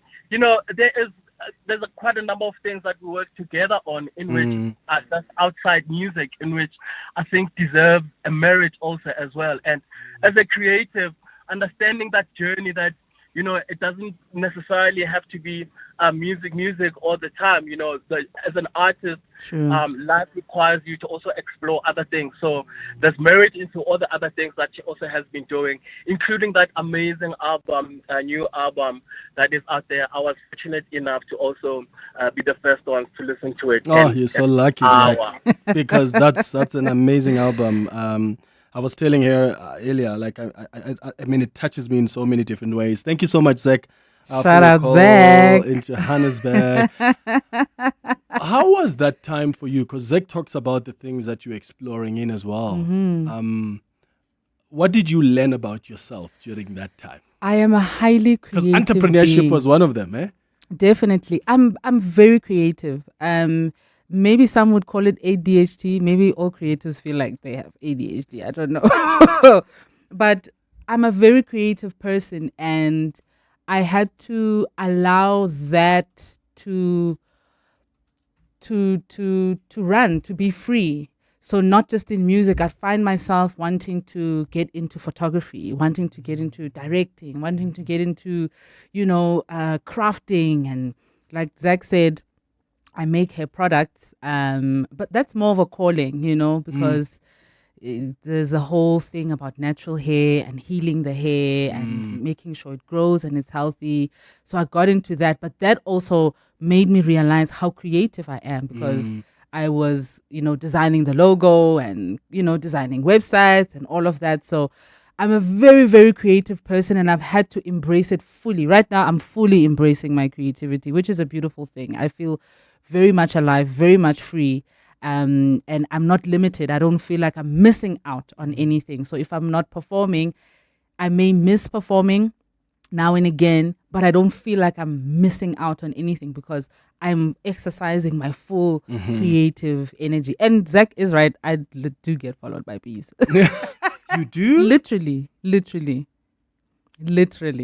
Is that a scary thing for you, or you? No, not anymore. It used to be when I was younger, because I couldn't understand, like, why is there swarm of bees around? Have you done me? research around that? I mean, maybe you are like the queen of what? You know, the queen of rain, or maybe you're the queen of something. It will reveal itself. It's a vela. One day. It'll come out. Yeah. Okay, another song quickly. Remember, I made a commitment. I want to play at least 4 of your favorite songs before we wrap up, before the next break. So we've done Tando, Z-Day. Who should we go to next? Let's see. Letambulu, Linda, Ryan, October, Uncle X. Uncle Bina. X. Should we go to Uncle X? Yes. All right. He excites me so much. Let's listen to Bina Yasicha.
Gamatilo Aruna Rata Tumo Tarna Leo de Melody Kibutilo Darna Daru Bona Bina Gaware Rona Repila Ardengo de Ripile Le Patile La Rona Pinaye Kipinaya Sichara Kipinaya Sichara Hoteleta Bujara Hoteleta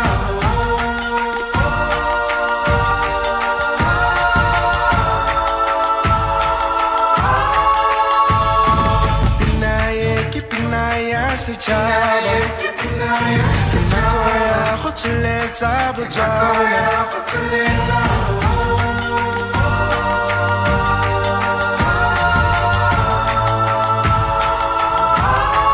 Ona Bahaka, Baile Calebelo, Bateleta, Naha, Kamata, Lepelo, Bari.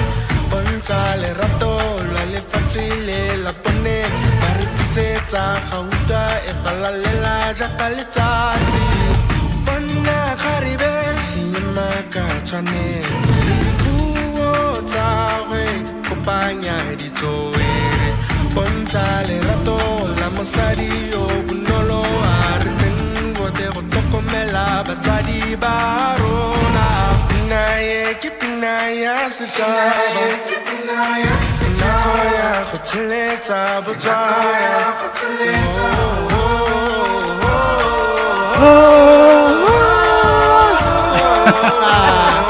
What a song.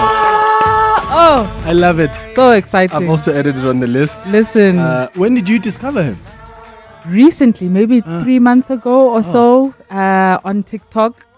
Really? Yes. He's so amazing. He's exciting, just fresh sound, new energy. I love it. I love new music, by the way. Yeah. I love hearing artists I've never heard, music I've never heard. It excites me so much. So I always make sure every week I must have a playlist of songs that music I've never heard. I love that. It's 11 minutes before 11.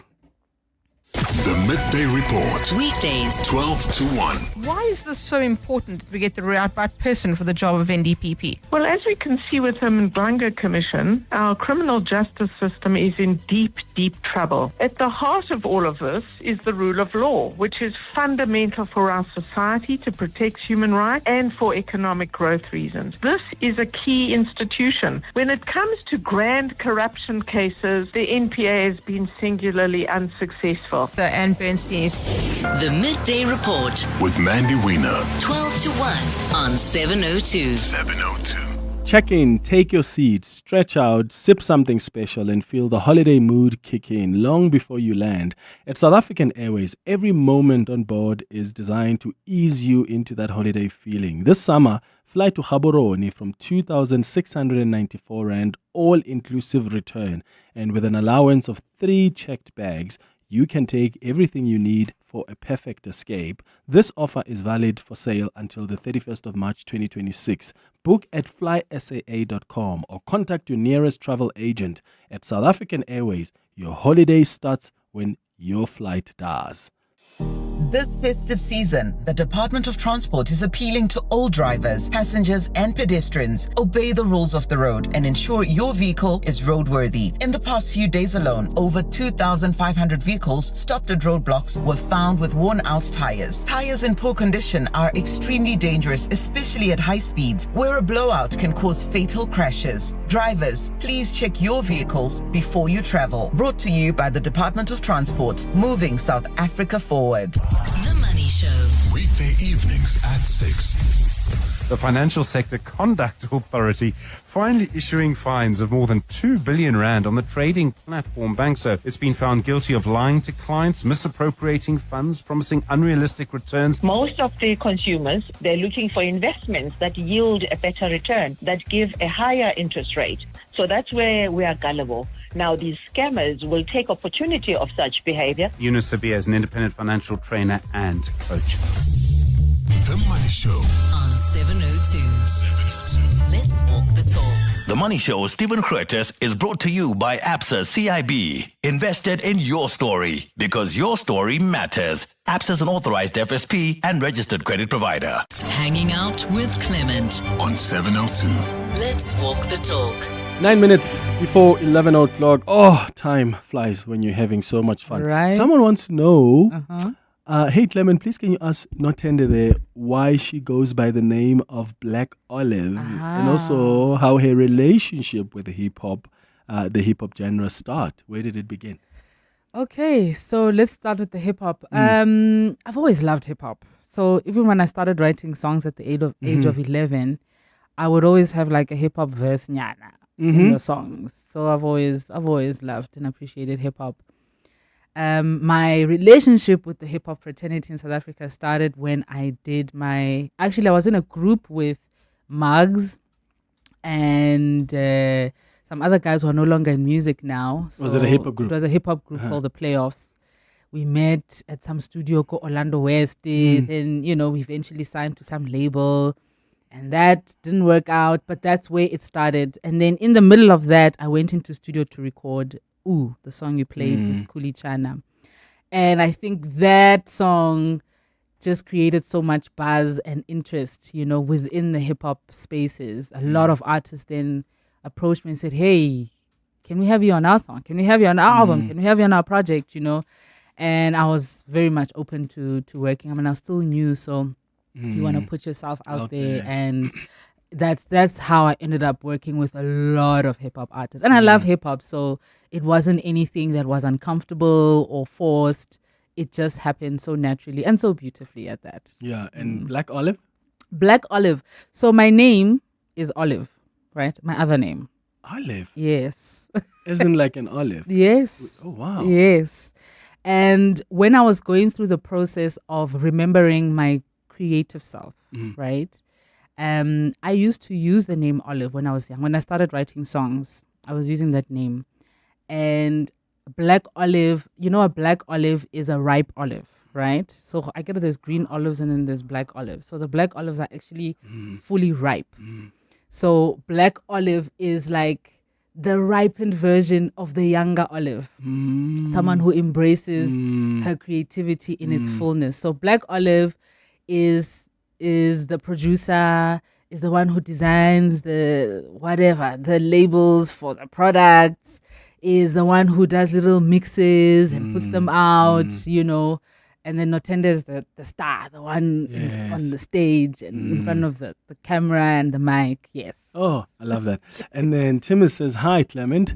The latest song by Nontenda is incredibly beautiful. Wow. Thanks to this break that she took because it helped her to also help us transition into the music space with her music, which is something I discovered yesterday. Truly, music can take us to places we never thought we could be. I can't wait to add the songs to my playlist. Wish her all the best with her upcoming projects. Here's a WhatsApp voice note as well on 0727021702. Hi, Clement. Nontenda and I worked at Musica, Cresta. She may not remember this, it was quite briefly. It is so nice to be listening to her, and I love her music. I love her voice. She's so talented. I think she's one of those, underrated artists, in South Africa. Well done, Nontenda. Well done. She's got this big smile, huge smile. I remember her from Cresta. Musica. Oh, man. Wow. That's Yes. I remember. You worked at Musica. I did. And I had so much fun. But I'm working where there's music. How can I not enjoy? It's like a kid in a candy Yes, shop. it was my first job, as a teenager. I was fresh out of high school. And I worked at Musica, Cresta, and I enjoyed it so much. Especially because, the music was right there and our manager would let us play. He's like, as long as there's no swearing, and it's not too much, be free, play whatever you want, have fun, and we'd get to hear music before it's released. Back then when stores, music stores were a thing, and CDs were a thing. So the CDs would arrive before the release date, and we'd get to hear it before everybody else. And I love that so much. That is so Thank dope. you to me. Oh, wow. Another one here says, "Hi Clement, thank you for bringing such a talent, so underrated performer, voice clarity, one of the pioneers of SA Soul and R&B. Reminds me of the late TK. God bless you, my sister. We appreciate your talent." Thank you so much. Indeed. Blessings. What's next? What do you still want to do? As Olive, as Nontenda, and as Black Olive. So much. Look, I'll never stop making music or being present for music. I'll never stop performing. Like I said, I love performing. I absolutely love performing. So I'm definitely going to perform more in the future, next year. But I'm also passionate about, just the creative industry in general. And I love creating platforms and spaces for other creatives to thrive, So that's something that I've been doing. I've been mentoring and coaching, some young artists and helping them through with their projects and so forth. And something I'm going to continue doing. Yeah. And expanding, not just in music, but in other forms of creativity. I just want to see creatives thriving. That makes my heart I love smile. that. Nontenda, thank you so much for coming through. This was so much fun. Thank you. And we appreciate your artistry, your creativity, because I think sometimes we don't tell artists the kind of impact their music and their creativity has on us. It's not just a song we dance to or that we just enjoy jamming to. Like, it really impacts us. And when it comes from your heart, it comes to our heart. So we really appreciate you and so thank you for much. coming through. It was so beautiful. Thank you for inviting me. Yes, can't wait to see you on stage next year. Yes, you'll be one of the first to receive an invite. I can't wait. 2 minutes before 11. It's been a long year of, I hope this email finds you well. One long year of loop backs, circle backs, going back to the drawing board, touching base, pushing the envelope, taking things offline and thinking outside the box. Thank goodness, AV's 4 for 3 is here. For vacays, bakeys, imicimbi, nemikiti, and weddings. If you book a car for a minimum of 4 days, you'll only pay for 3. Plus, if it's a Group A car, you get upgraded to a stylish Group B car so you can really get into the vibe. Visit avis.co.za for bookings. Terms and conditions apply. At Checkers, we do more so you get extra this Christmas. With festive savings like Excella sunflower oil 2 litres, 2 for 129 Rand. And Clover cheddar or Gouda cheese 800 grams, 2 for 199 Rand. Plus, stand a chance to win your share of 7 million Rand in prizes. Simply buy any 3 qualifying products and swipe your extra savings card to enter. Valid until Sunday, only at Checkers Hyper. T&Cs apply. The Money Show. Weekday evenings at 6. The Financial Sector Conduct Authority finally issuing fines of more than 2 billion Rand on the trading platform Bankso. It's been found guilty of lying to clients, misappropriating funds, promising unrealistic returns. Most of the consumers, they're looking for investments that yield a better return, that give a higher interest rate. So that's where we are gullible. Now, these scammers will take opportunity of such behavior. Eunice Sabia is an independent financial trainer and coach. The Money Show on 702. Let's walk the talk.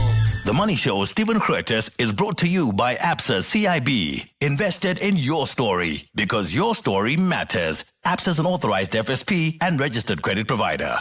Time for the news, and this Eyewitness News is brought to you by Momentum. Financial advisors help you have a better shot at generational wealth. Speak to a Momentum accredited financial advisor. Momentum is part of Momentum Group Limited, an authorized FSP and registered credit provider.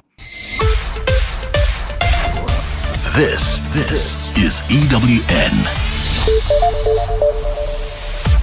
Good morning, I'm Sfiso Zulu. A seating of interviews for the Director of Public Prosecution has heard another complaint that was lodged against one of the panelists. Today is the second day of interviews where 3 candidates are facing questions from the advisory panel. The term of the current NPA head, Shamila Batoyi, ends next month. And this morning, Justice Minister Mamloko Kubayi started proceedings by announcing a statement from the Amalgamated Lawyers Association flagging the candidacy of Nkosana Mvundlela, the president of the Black Lawyers Association. But like the DA's threat to interdict the hearings yesterday, Kubayi has dismissed the association's statement. I want to urge South Africans to allow the panel to do its work so that we can conclude the work. Some of these things are becoming just an unnecessary distraction that we do not need. So with that, we will proceed to our candidates. A criminal complaint has been opened against basic education officials and a parent allegedly involved in a matric exam paper leak detected in Pretoria. Basic Education Minister Sivio Gwahube says an investigation found anomalies during the marking process. The department discovered that the leak involved 26 matriculants from 7 schools. Candidates gave similar answers when responding to a novel question on the English Paper 2 exam.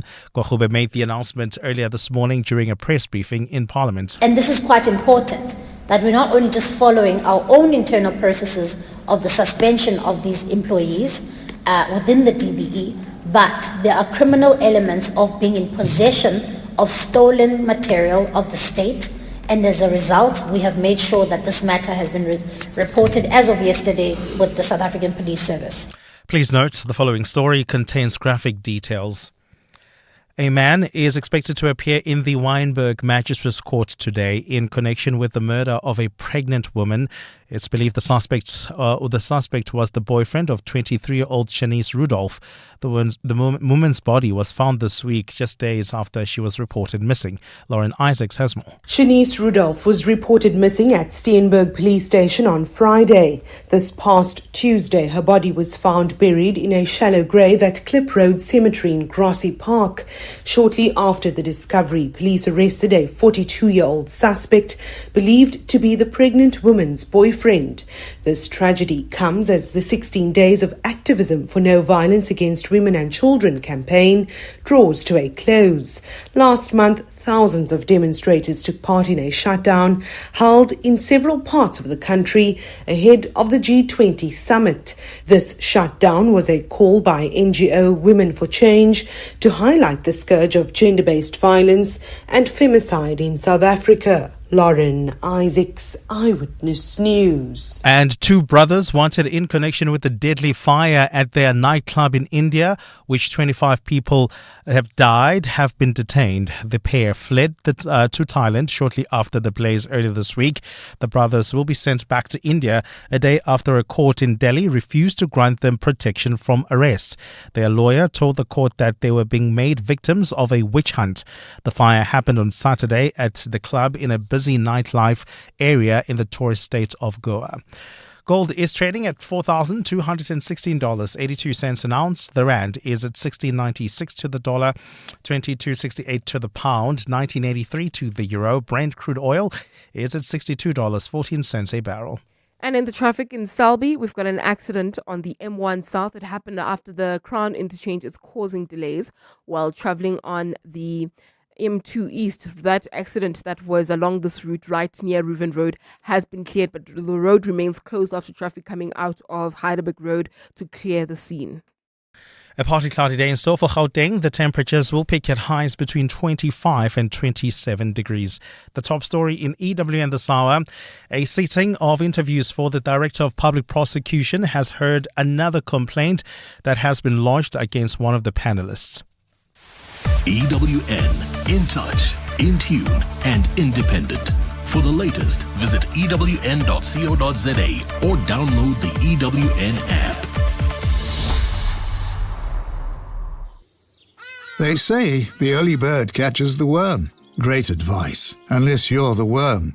Generic so-called wisdom doesn't work for everyone, so I settle for a financial plan that's one size fits some. Momentum accredited financial advisors take the time to get to really know your unique situation.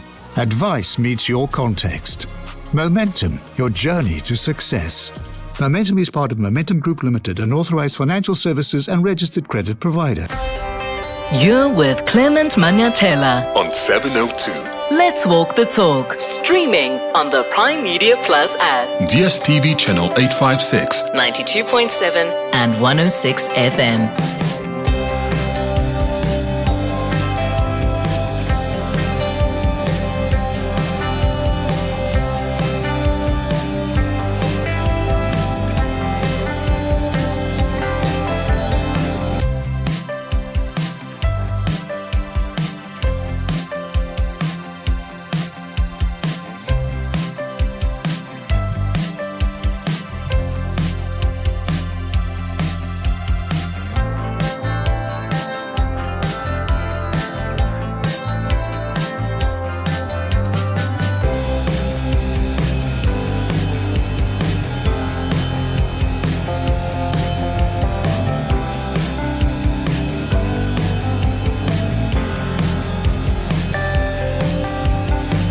Seven minutes after 11 o'clock, Dumelang, Sanbonani, welcome to the third and final hour of the Clement Manyathela Show. Thank you for staying with us here on 702, time for our Thursday dialogue. The Dialogue with Clement Manyathela. It's not just another roundtable discussion. Let's Walk the Talk on 702. So, what are we dialoguing about today? I want us to discuss the woke movement, because there's a conversation I've been having with my friends about the movement and where it finds itself, where it's going. And I'm interested to hear what your thoughts are. Do you think that the woke movement is dead? Or do you think that we're transitioning as a society to a post-woke era?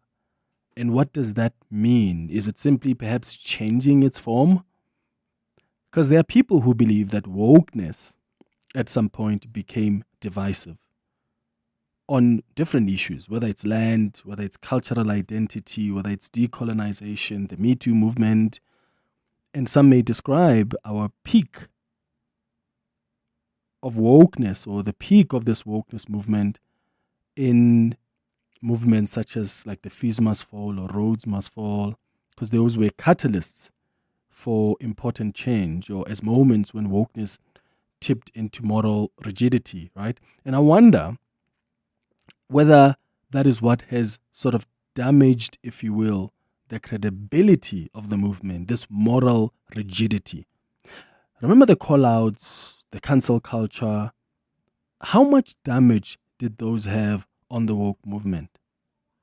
There were people who at some point were trying to find problematic aspects in this movement, and some of them were branded as people who were against social justice and inclusion, and yet they argued that they were simply against moral policing or performative activism.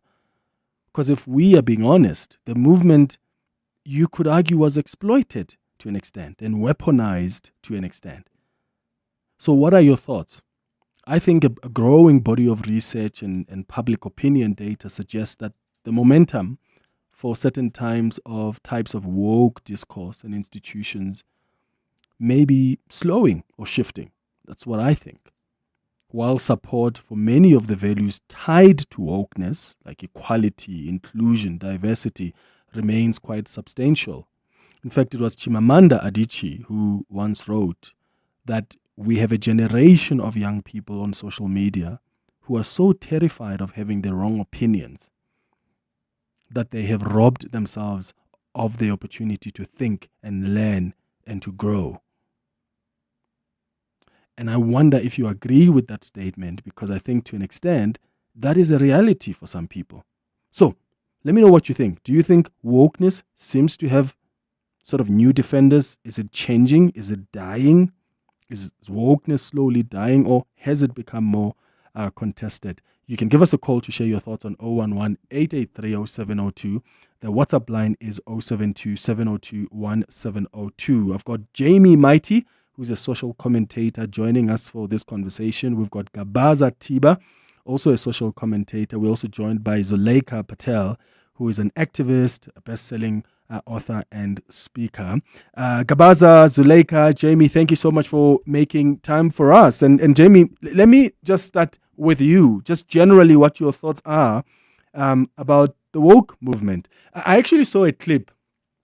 Part of the reason why I wanted to have this chat is I saw a clip on social media. It was doing the rounds, and it's of this woman who was in a gym in America, and in that gym there is someone who is transgender. I think they're still transitioning. I hope I'm describing that correctly. And this woman then sees this person who's transitioning, and then who still has male genitals, right? And this woman then freaks out and goes out and says, "How dare you? This is unacceptable." And there's some, anchors in the US who came out and said, "Well, I would also freak out if I'm in a women's gym, or I'm in the women's changing rooms at the gym, and I see someone with male genitals, whether they're transitioning or not." And that became a subject of debate.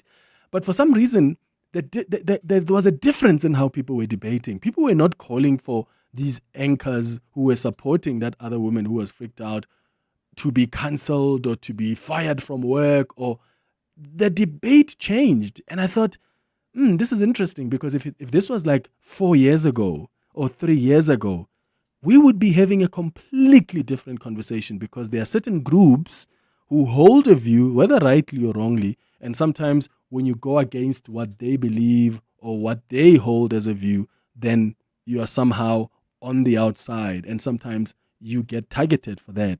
So Jamie, let me get your thoughts on the woke movement as we speak now. Do you think it's still firmly entrenched as it was?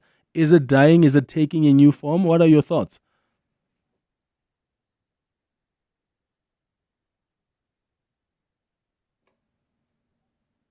Jamie, can you hear us? All right, I'll come back to Jamie in a moment. I think we may have a problem there with his network. Zuleika, you can hear us. Good morning. Good morning. I can hear you, Oh, Clement. perfect. Thank you for also joining this chat. What are your thoughts on the woke movement and where it finds itself now? Thank you for having me. So I think it's very important that when dealing with this question, we deal with it from two aspects: locally, what that means in the discourse of our country, and globally, what that means in global discourse, right? So when I think of the movement around being woke or being politically woke, I look back at years like 2015, 2016, and there was a strong push around then, which was also, when you look at our country, FISMAS4 was at the forefront. There were young people at the forefront of activism. I was also part of a movement that was at the forefront of redefining the conversation around race in the country.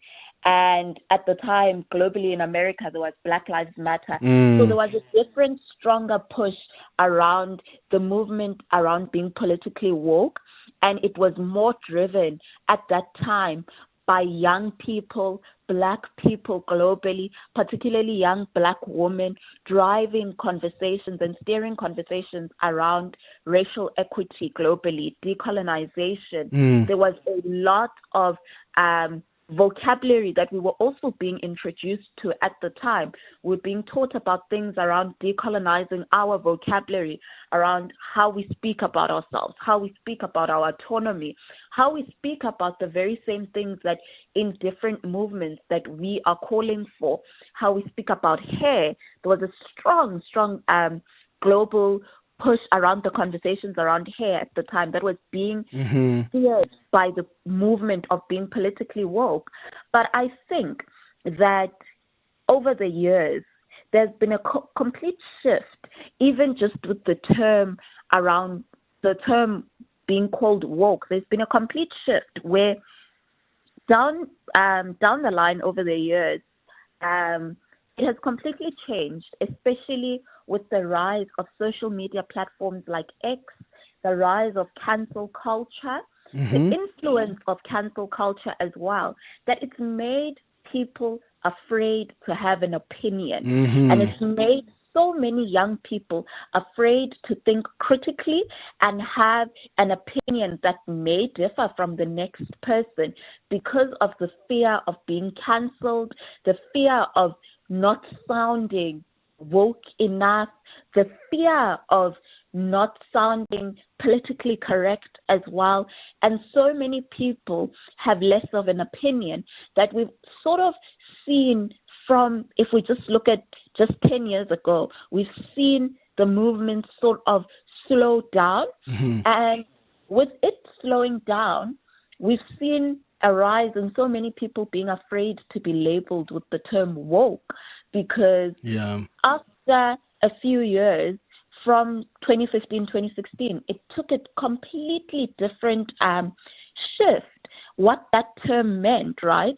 And instead, when you look at the recent year, 2024 and 2025, there's been a rise with Gen Z and a couple of millennials where instead of being called woke, or instead of being called politically woke, that has instead been redefined, that instead the things that people who have always been labeled as woke back then would speak about is go back to being general human rights. Like you look at 2025, what does it mean to be someone who is on the right side of history, who is on the right side of every political stance or human rights stance in the world? Yes, and I suppose the difference for me is with the woke movement, it appeared like there's a group that must decide what is the right side. So you can never have a different opinion, or you can never find yourself in a moment where you can also make a mistake even in the view that you have, and be teachable in that moment. I'll come back to you in a moment, Zuleika. Jamie, let me hear your thoughts here. Where do you think the woke movement is now, and what could have led to its, if you really believe it's dead, to its demise? Morning, Clement. Morning to all the listeners. I think where the woke movement is right now is in a position where there needs to be a reconsideration and a recalibration. So the reason why I say that is because the woke movement has been defined by its opponents and its enemies more effectively than it's been defined by itself. Firstly, by using this label woke, a lot of nuance and detail and theory was lost. And then also at some point, the villainization of that critical race theory by those who used the fact that the label sounded so menacing. It took away a lot of the energy from, the focus from the theoretical concepts that were being discussed and why those particular concepts were necessary to discuss. And perhaps we'll have an opportunity to unpack some of those and show why they still matter and they're still important. Having said all of that, I'm mindful of the French Revolution. If you recall, after the French Revolution, there was this almost desire for a dictator again, and that led to the rise of Napoleon and a few other people who were in that ilk, so to speak. So I think we are at the point now where there was a backlash to social justice theory, which is what we're actually discussing here. And now there may very well be a recalibration to a better social justice theory and community building. So I don't think all hope is lost, but I think that the fact that the conversation was framed for a very long time by the likes of Ben Shapiro, Tucker Carlson, and those type of characters, the Andrew Tates, all of that, and its reduction to these labels, woke and critical race theory, without a discussion about what are we actually talking about, I think that definitely has damaged. But also, some of the movements did not help. Black Lives Matter was mentioned in passing.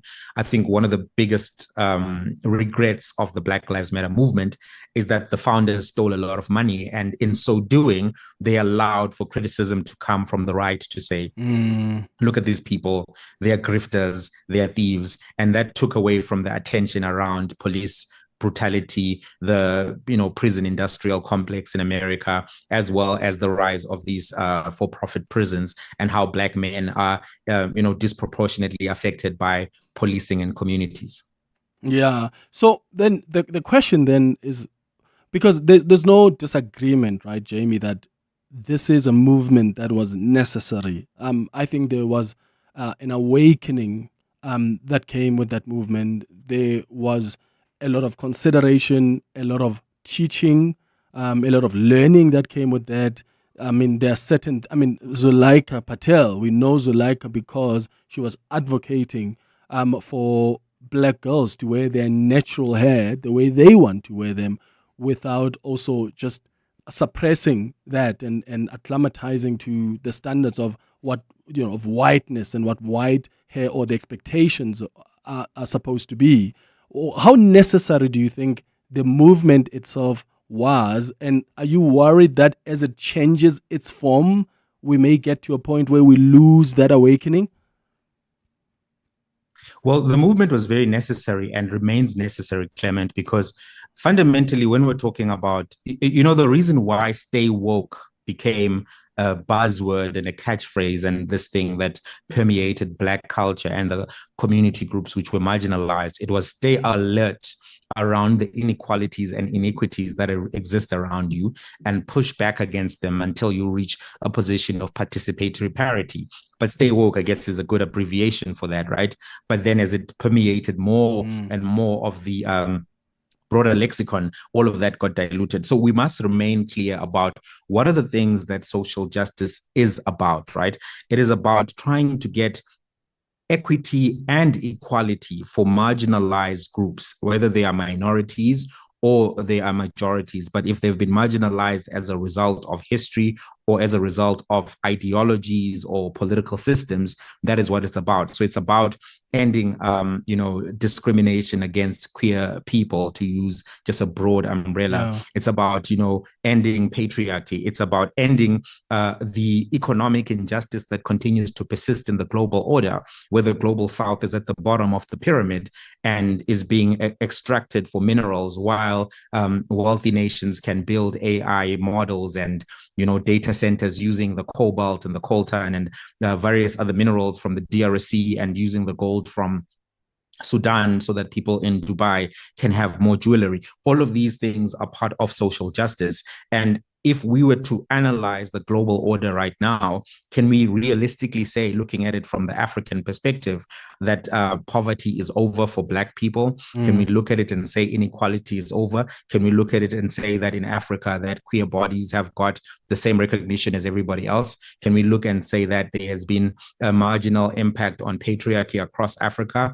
I don't think that any of those things can realistically be said to have been ended or defeated or anything to that effect. So the necessity for this particular movement and way of thought continues. But if we move away from the theoretical framework and just use the labels, we often get diluted by the opponents of these ideas, which are still important even in a place like South Africa, where you see the discrepancies between life in the suburbs and life in the rural areas and townships of South Africa. Yeah.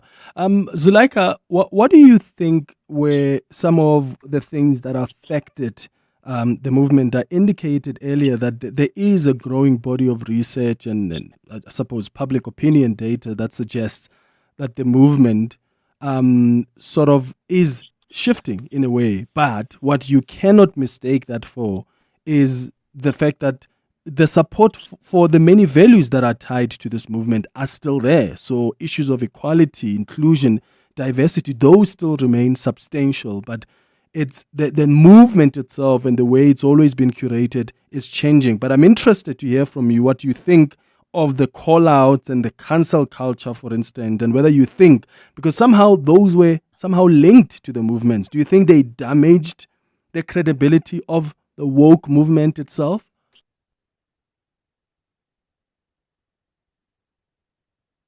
Yes, Zuleika? Oh, yes. Sorry, you were breaking slightly. I didn't catch you at the last bit of the question. I was asking about the call-outs movement and the cancel culture and whether you think that is, in fact, what also contributed to damaging the credibility of the woke movement. Because people have always seen that when the call-out culture and the cancel culture as sort of the elements of the woke movement.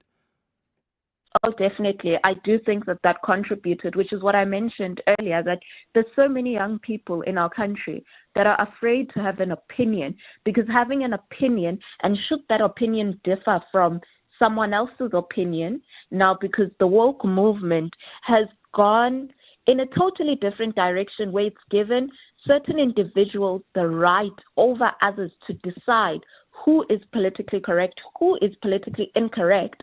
And it's taken away the freedom that people have to have opinions that may differ, or have an opinion which could be a moment for you to learn, and an opinion which isn't fully informed. People who feel that they're not fully informed on certain subjects prefer to stay silent, remain silent, and not say a single thing because of cancel culture. And cancel culture has in fact become quite damaging beyond just call out culture and calling out someone publicly. It's become so damaging. It's become damaging in terms of reputation. It's become damaging in terms of people being cancelled and not even being allowed to come out and say, look, perhaps I was misinformed, and am I allowed to take this as a learning moment and change? Once you're cancelled in South Africa, and let alone be cancelled on X, it's over for you. Well, it used to be, I suppose, at some point, but I think people are much more aware now, aware of, like, for instance, as I said earlier on, there's no longer like the pressure of, even if someone does call on you to be cancelled, or no, don't talk to this person, people are much awakened now, and they make their own decisions, as opposed to be so scared of, oh, now we can't talk to this person because they're being branded in this particular way. Let's take some WhatsApp voice notes that are coming through on 072-702-1702. I'll take your calls as well on 011-883-0702. Jamie Mighty and Zulaika Patel are helping us understand where the woke movement finds itself, and I'm interested in your thoughts as well. Let's start with some WhatsApps. Good morning, Clement. I'm really confused. Please, can you help me? I don't at all understand what so-called woke is. I mean, as far as I can understand, there are people who are empathetic. There are people who can see that justice needs to be done. There are people who are able to look and see past what the norms have been, to see that things have changed, that things can be different. Why does that mean it's woke? Why does it have to have a label? As soon as you label something, you give others something to attack. That's what I see. So why is there a label to just being aware, fair, and just, as I see it? So what's this woke thing? Makes no sense to me. All right, I'll get my guests to respond to that if they want.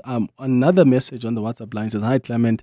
Wokeism weaponizes certain terms and opinions in an attempt to exempt others from accountability or criticism. It doesn't mean that if you criticize women, you are a misogynist, or if you criticize gay people, you are homophobic.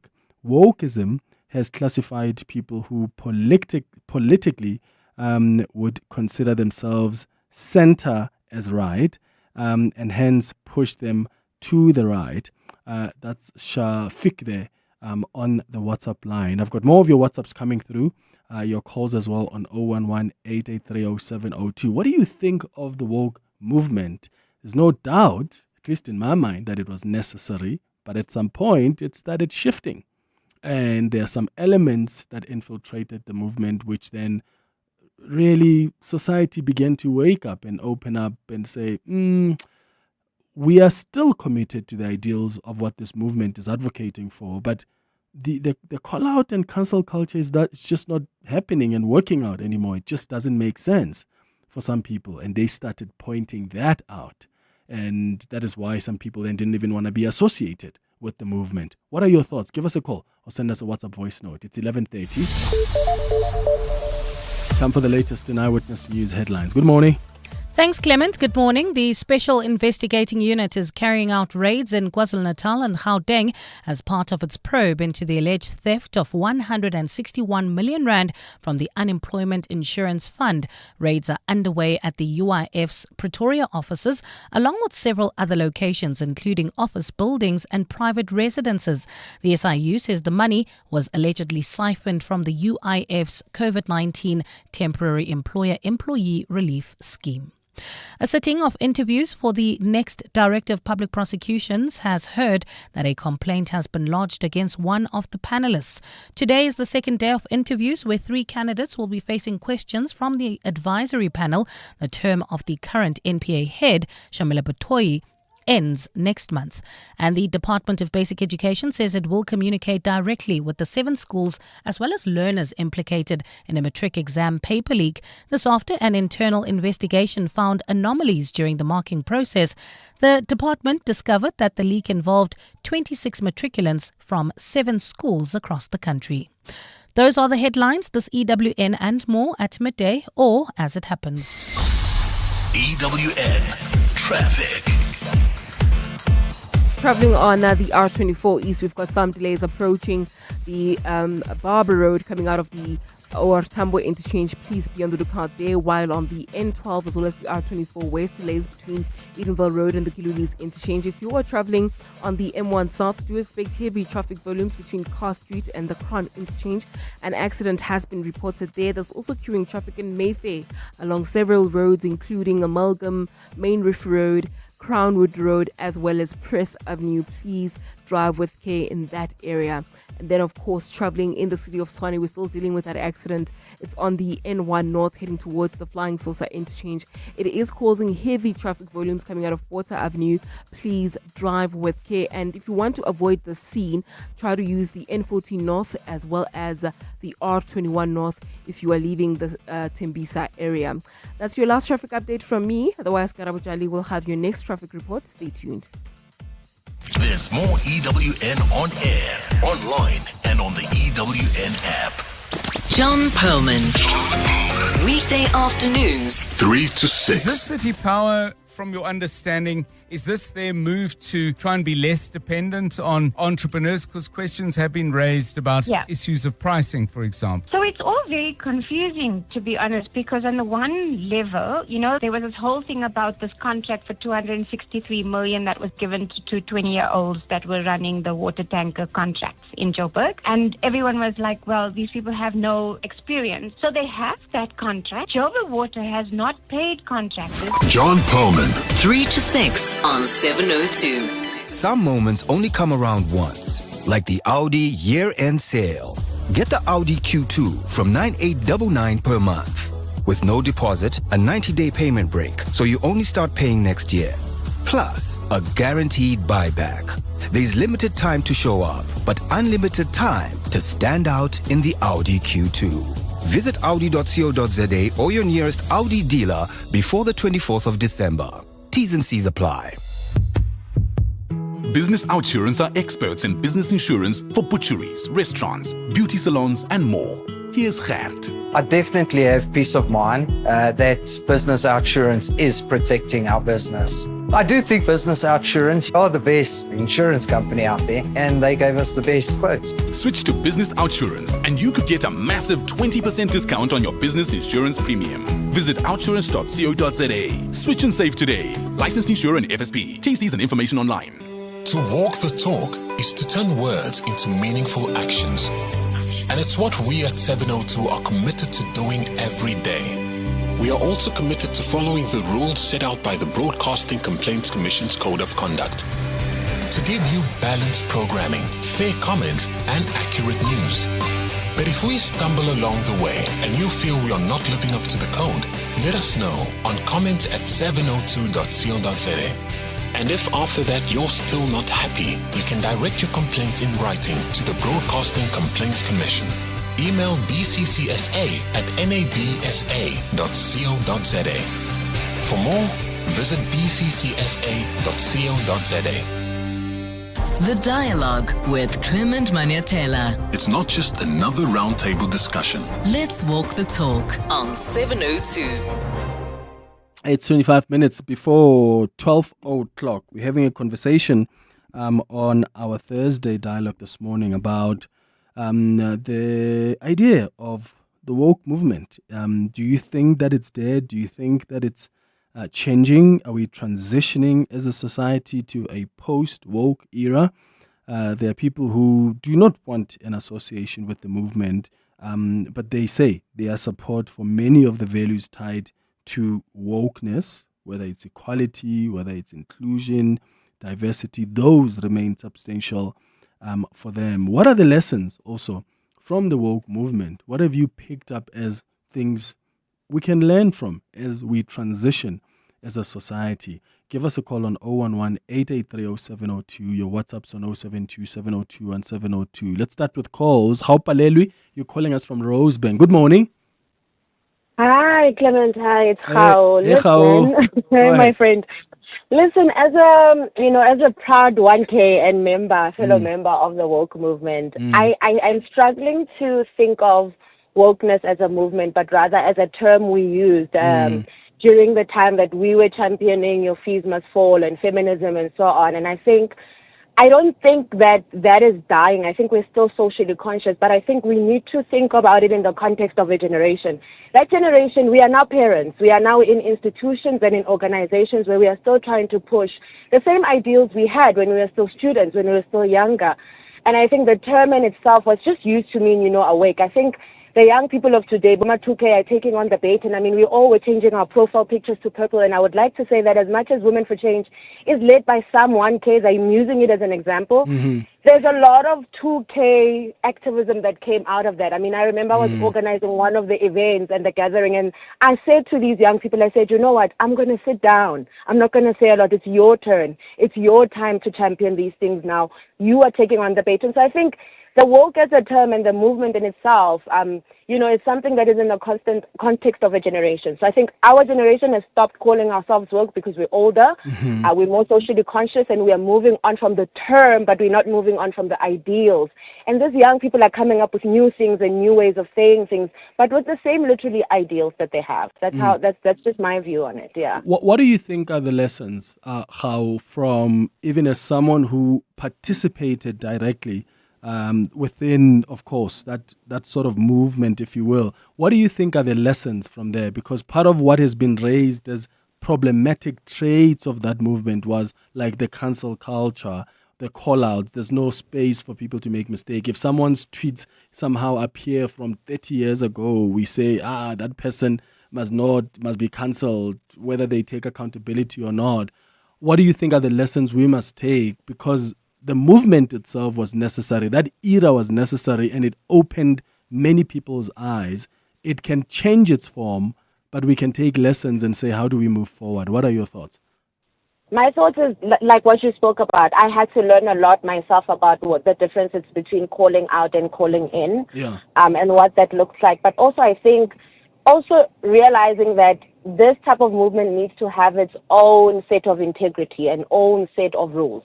Like, it can't just be, we do what we want. We need to have our own set of integrity. I don't like the word rules, but we need to also take responsibility in terms of what does it mean to be part of this movement? Are you checking in on yourself? Are you looking at your own biases? I think I had to learn that. But another big one that I had to learn, Clement, and I think that's what separated that woke movement, especially during the Fees Must Fall time, it was the fact that many of the women and the queer community part of the movement felt as if their cries were being sidelined, and we were being told, let's get rid of racism first. Let's talk about capitalism first. Your issues will come.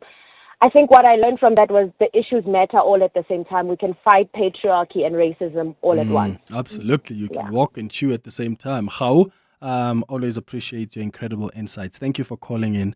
Calling us from Mulder's Drift. Let me go back to my guests, Zuleika and Jamie, and I'll come to more of your WhatsApps and calls as well. Jamie, let me first get your thoughts, if you've got any, from the contributions that have come so far. But my direct question to you is, do you think the core ideas behind sort of wokeness actually, they've become more mainstream? And are we seeing a shift from the loud, confrontational activism to a more sort of quieter, more integrated forms of social awareness? I mean, what Hao says, that we were young at the time, we are more adults now, we are more socially conscious. And I wonder if actually that's the new form that it's taking. You're moving away from the loud, confrontational activism to a more quieter, just integrated forms of social awareness. What do you think? It's an interesting question, Clement, but I would have to say that I don't think that that's where we're going. And I'll try to give you my thinking around why I'm saying that. So I don't think that the core ideas have become mainstream. I think that they've been co-opted, and they've been co-opted in ways that I think are actually harmful to the aims of the people who are bringing up these issues. So for instance, if you look at the diversity, equity and inclusion movement, the DEI, it was taken over by large corporations in a manner that did not necessarily lead to transformation of those corporations in the core sense that people wanted. So at some point, companies started reporting that they were doing, diversity reports and measuring all of this stuff. But when you looked at the metrics, like if you look at Apple computers, they would issue their diversity report every year and say that they were making some progress or small steps towards progress. But when you looked at the composition of the company in terms of the technical staff, in terms of the management, you'll find that Black people, women are still a minority in Apple computers, even disproportionate to the American population, for instance. So that's number one. And that co-opting can be risky. If you look at how corporations took over gay pride or tried to basically use pride to sell their products and to get almost like a virtue signaling position in society without actually doing anything meaningful to helping people who are from the queer community to actually get more equity, more rights. So I think there's been a lot of co-opting, but I also think that we have to be mindful about the moment that we're in right now. Sorry, Jamie, have the activists themselves also allowed themselves to be co-opted? Because who takes responsibility there? And I hear what you're saying about corporations playing the leading role, co-opting. But there are people there who genuinely have told us they truly and genuinely represents the rights of, let's say, to use your example, the queer community.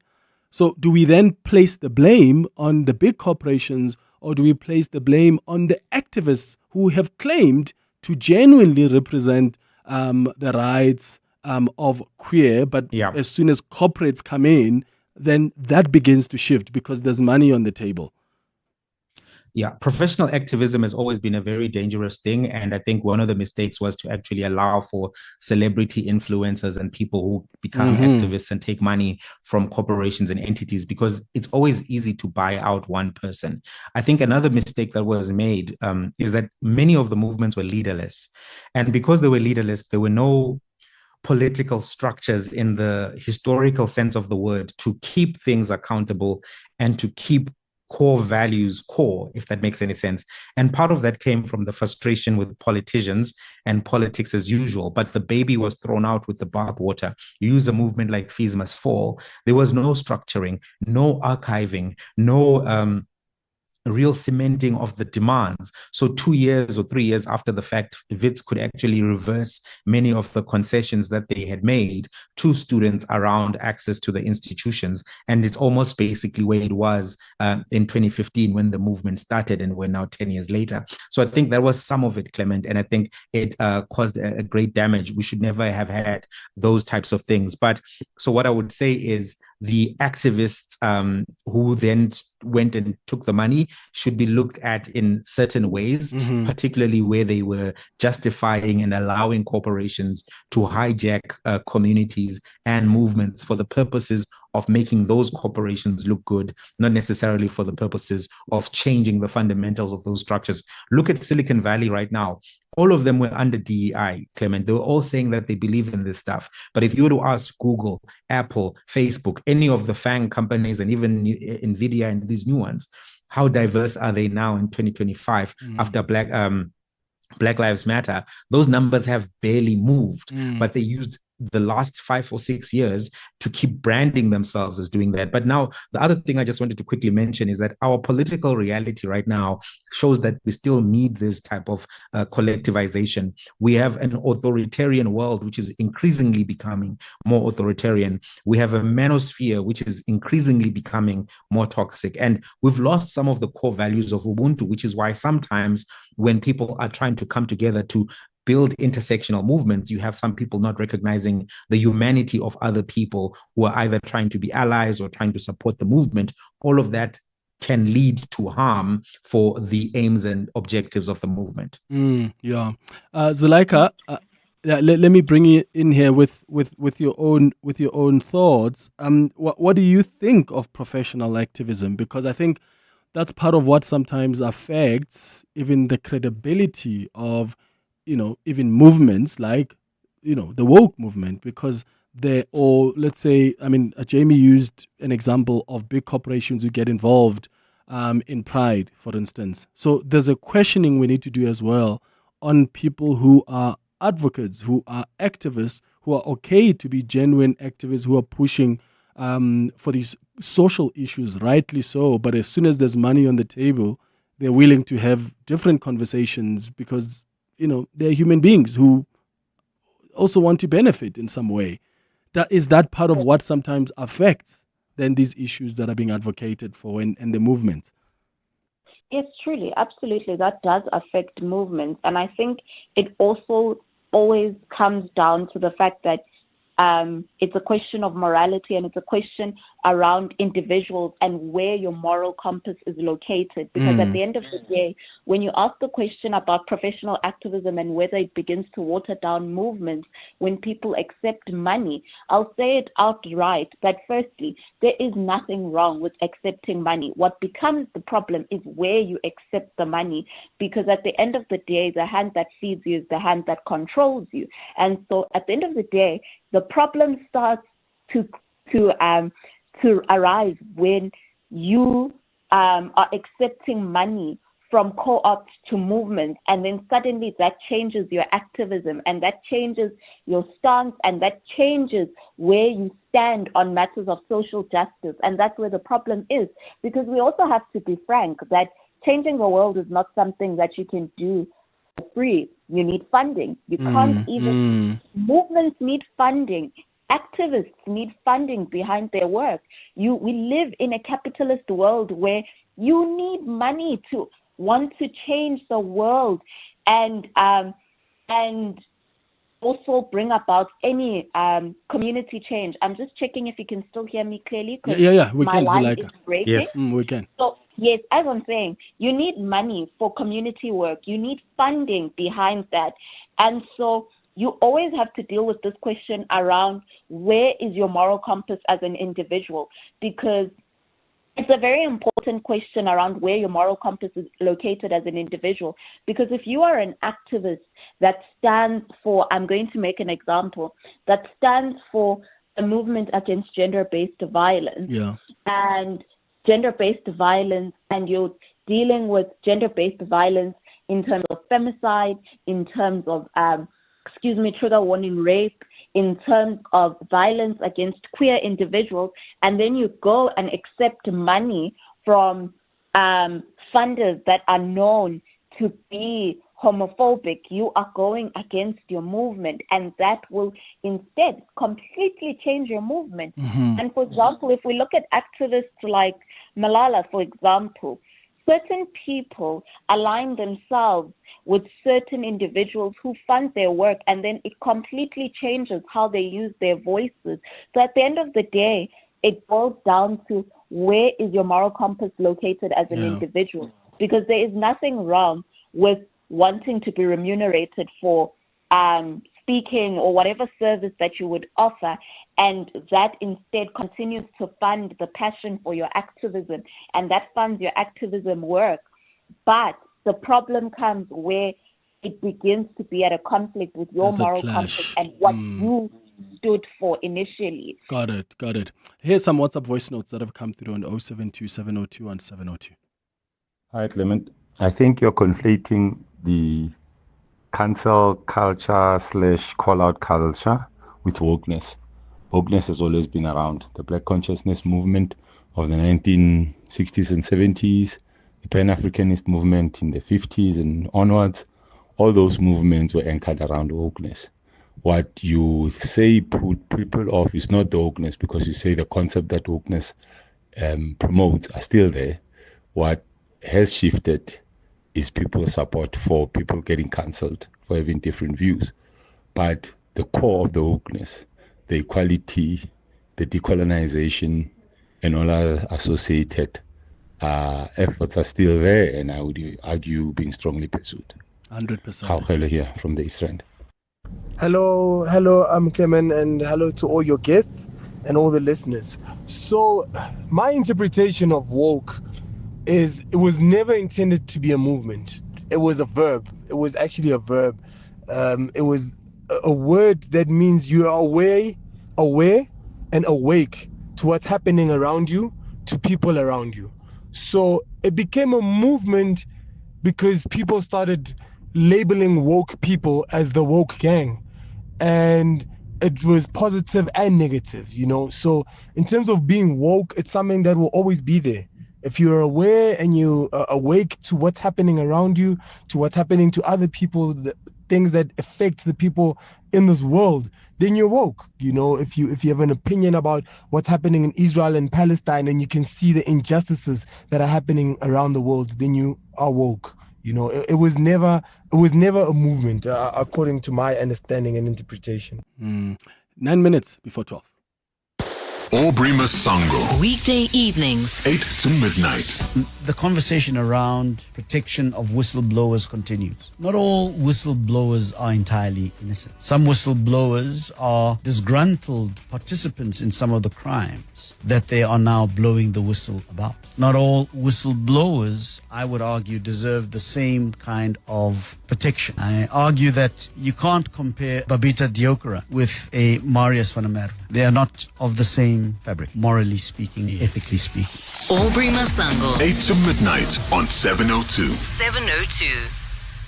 At Checkers, we do more so you get extra this Christmas. With festive savings like Coca-Cola Original Taste Less Sugar Soft Drink 2 litres, 3 for 65 Rand. And Easy Carve Boneless Gammon for 124.99 per kilo. Plus, stand a chance to win your share of 7 million Rand in prizes. Simply buy any 3 qualifying products and swipe your extra savings card to enter. Valid until Sunday at Checkers, Checkers Hyper or shop on 6060. T&Cs apply.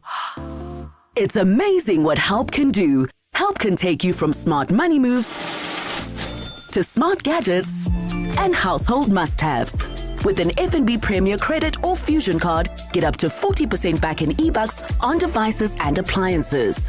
Open any FNB Premier account today, celebrating 25 years of helping you live the Premier life.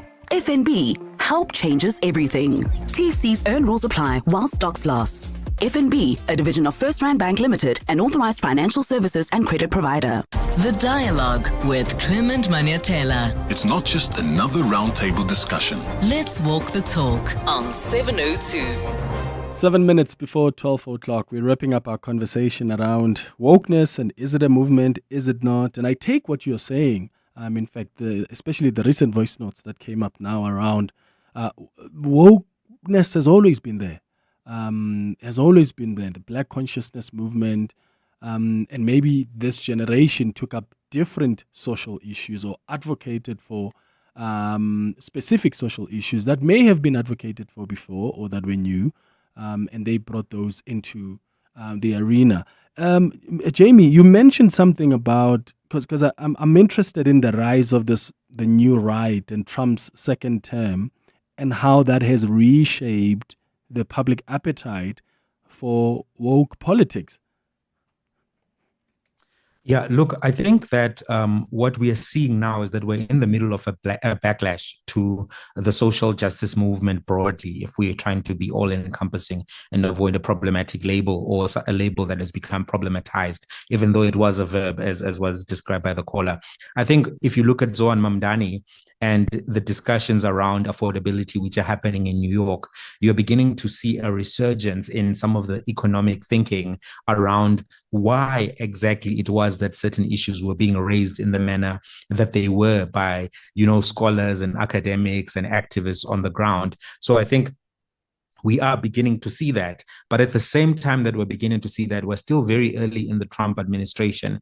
And we are now seeing many manifestations of still people who are trying to unravel any progress that was made in the Obama years and maybe in the Biden years in terms of the pursuit of certain types of social justice. That also applies to the South African context, because you will have right-wing movements such as, AfriForum and Solidarity tapping into the same narratives. And I think we even had one politician writing a book, Go Woke, Go Broke. And so we still see a lot of pushback even locally. So this is not just a conversation which attaches to America. It's one that we see here. We also saw in the UK that march, the Million Man March, which was basically some kind of ultra-nationalist, very patriarchal type of a march happening there in London.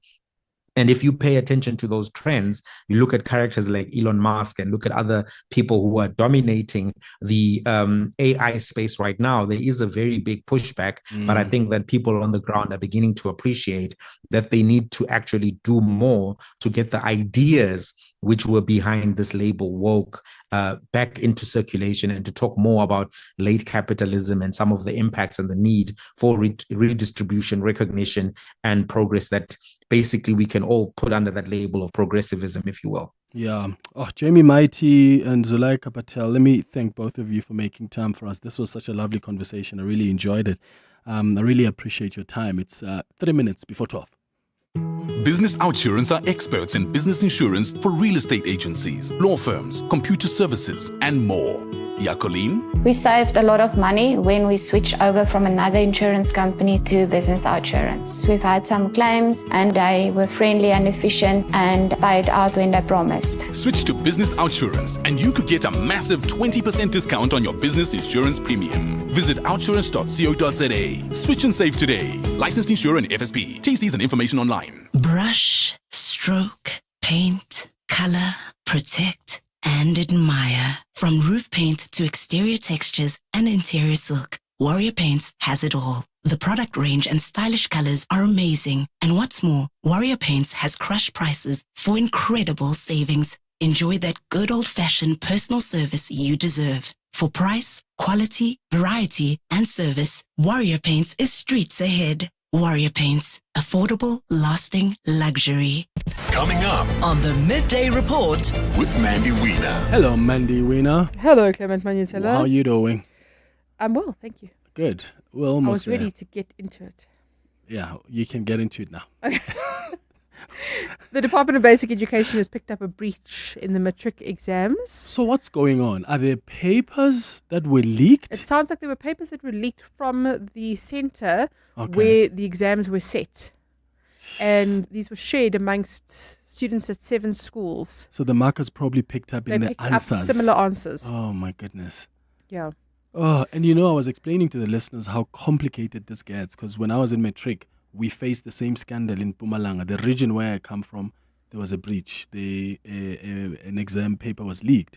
That meant that we didn't get our results on time, Ooh. which meant we couldn't go for universities where we had been accepted. Yes. And it was such a mess. And I feel for the students who were not involved in the controversy, but they're going to be affected because now the department has to investigate. Yeah, so we'll find out what that means. I mean, the fact that the department picked it up is very good. Very good. So kudos to them. Today is day 2 of the NDPP interviews. So going to be very interesting. Hermione Cronje and Menzi Simelane up later today. So I wonder what Hermione's views are of the current NDPP. If you see interviews that she's done, I've seen. Then very, very strong. The SIU is carrying out raids at the moment into a syndicate behind TERS COVID-19 corruption. So they're raiding the alleged kingpin and other people as well. Stats SA has released the Poverty Trends Report, and it's a Thursday, so our book of the week is Imperfect Harmony, a memoir from conductor Kutlwano Masote. All right, that's what's coming up on the Midday Report with Mandy Wiener. Thank you for listening to the Thursday edition of the Clement Manyathela Show. We'll be back with you tomorrow between 9 and 12. Have a beautiful day, my friends. Bye-bye. This is EWN. Good afternoon. I'm Bali Dlamini. The Special Investigating Unit is carrying out raids in KwaZulu-Natal and Gauteng as part of its probe into the alleged theft of 161 million rand from the Unemployment Insurance Fund. Raids are underway at the UIF's Pretoria offices along with several other locations, including office buildings and private residences. The SIU says the money was allegedly siphoned from the UIF's COVID-19 temporary employer-employee. Ntokozo Khumalo has more. More than 35 companies and 16 individuals are suspected of playing a role in the fraudulent scheme that allegedly looted 161 million rand from the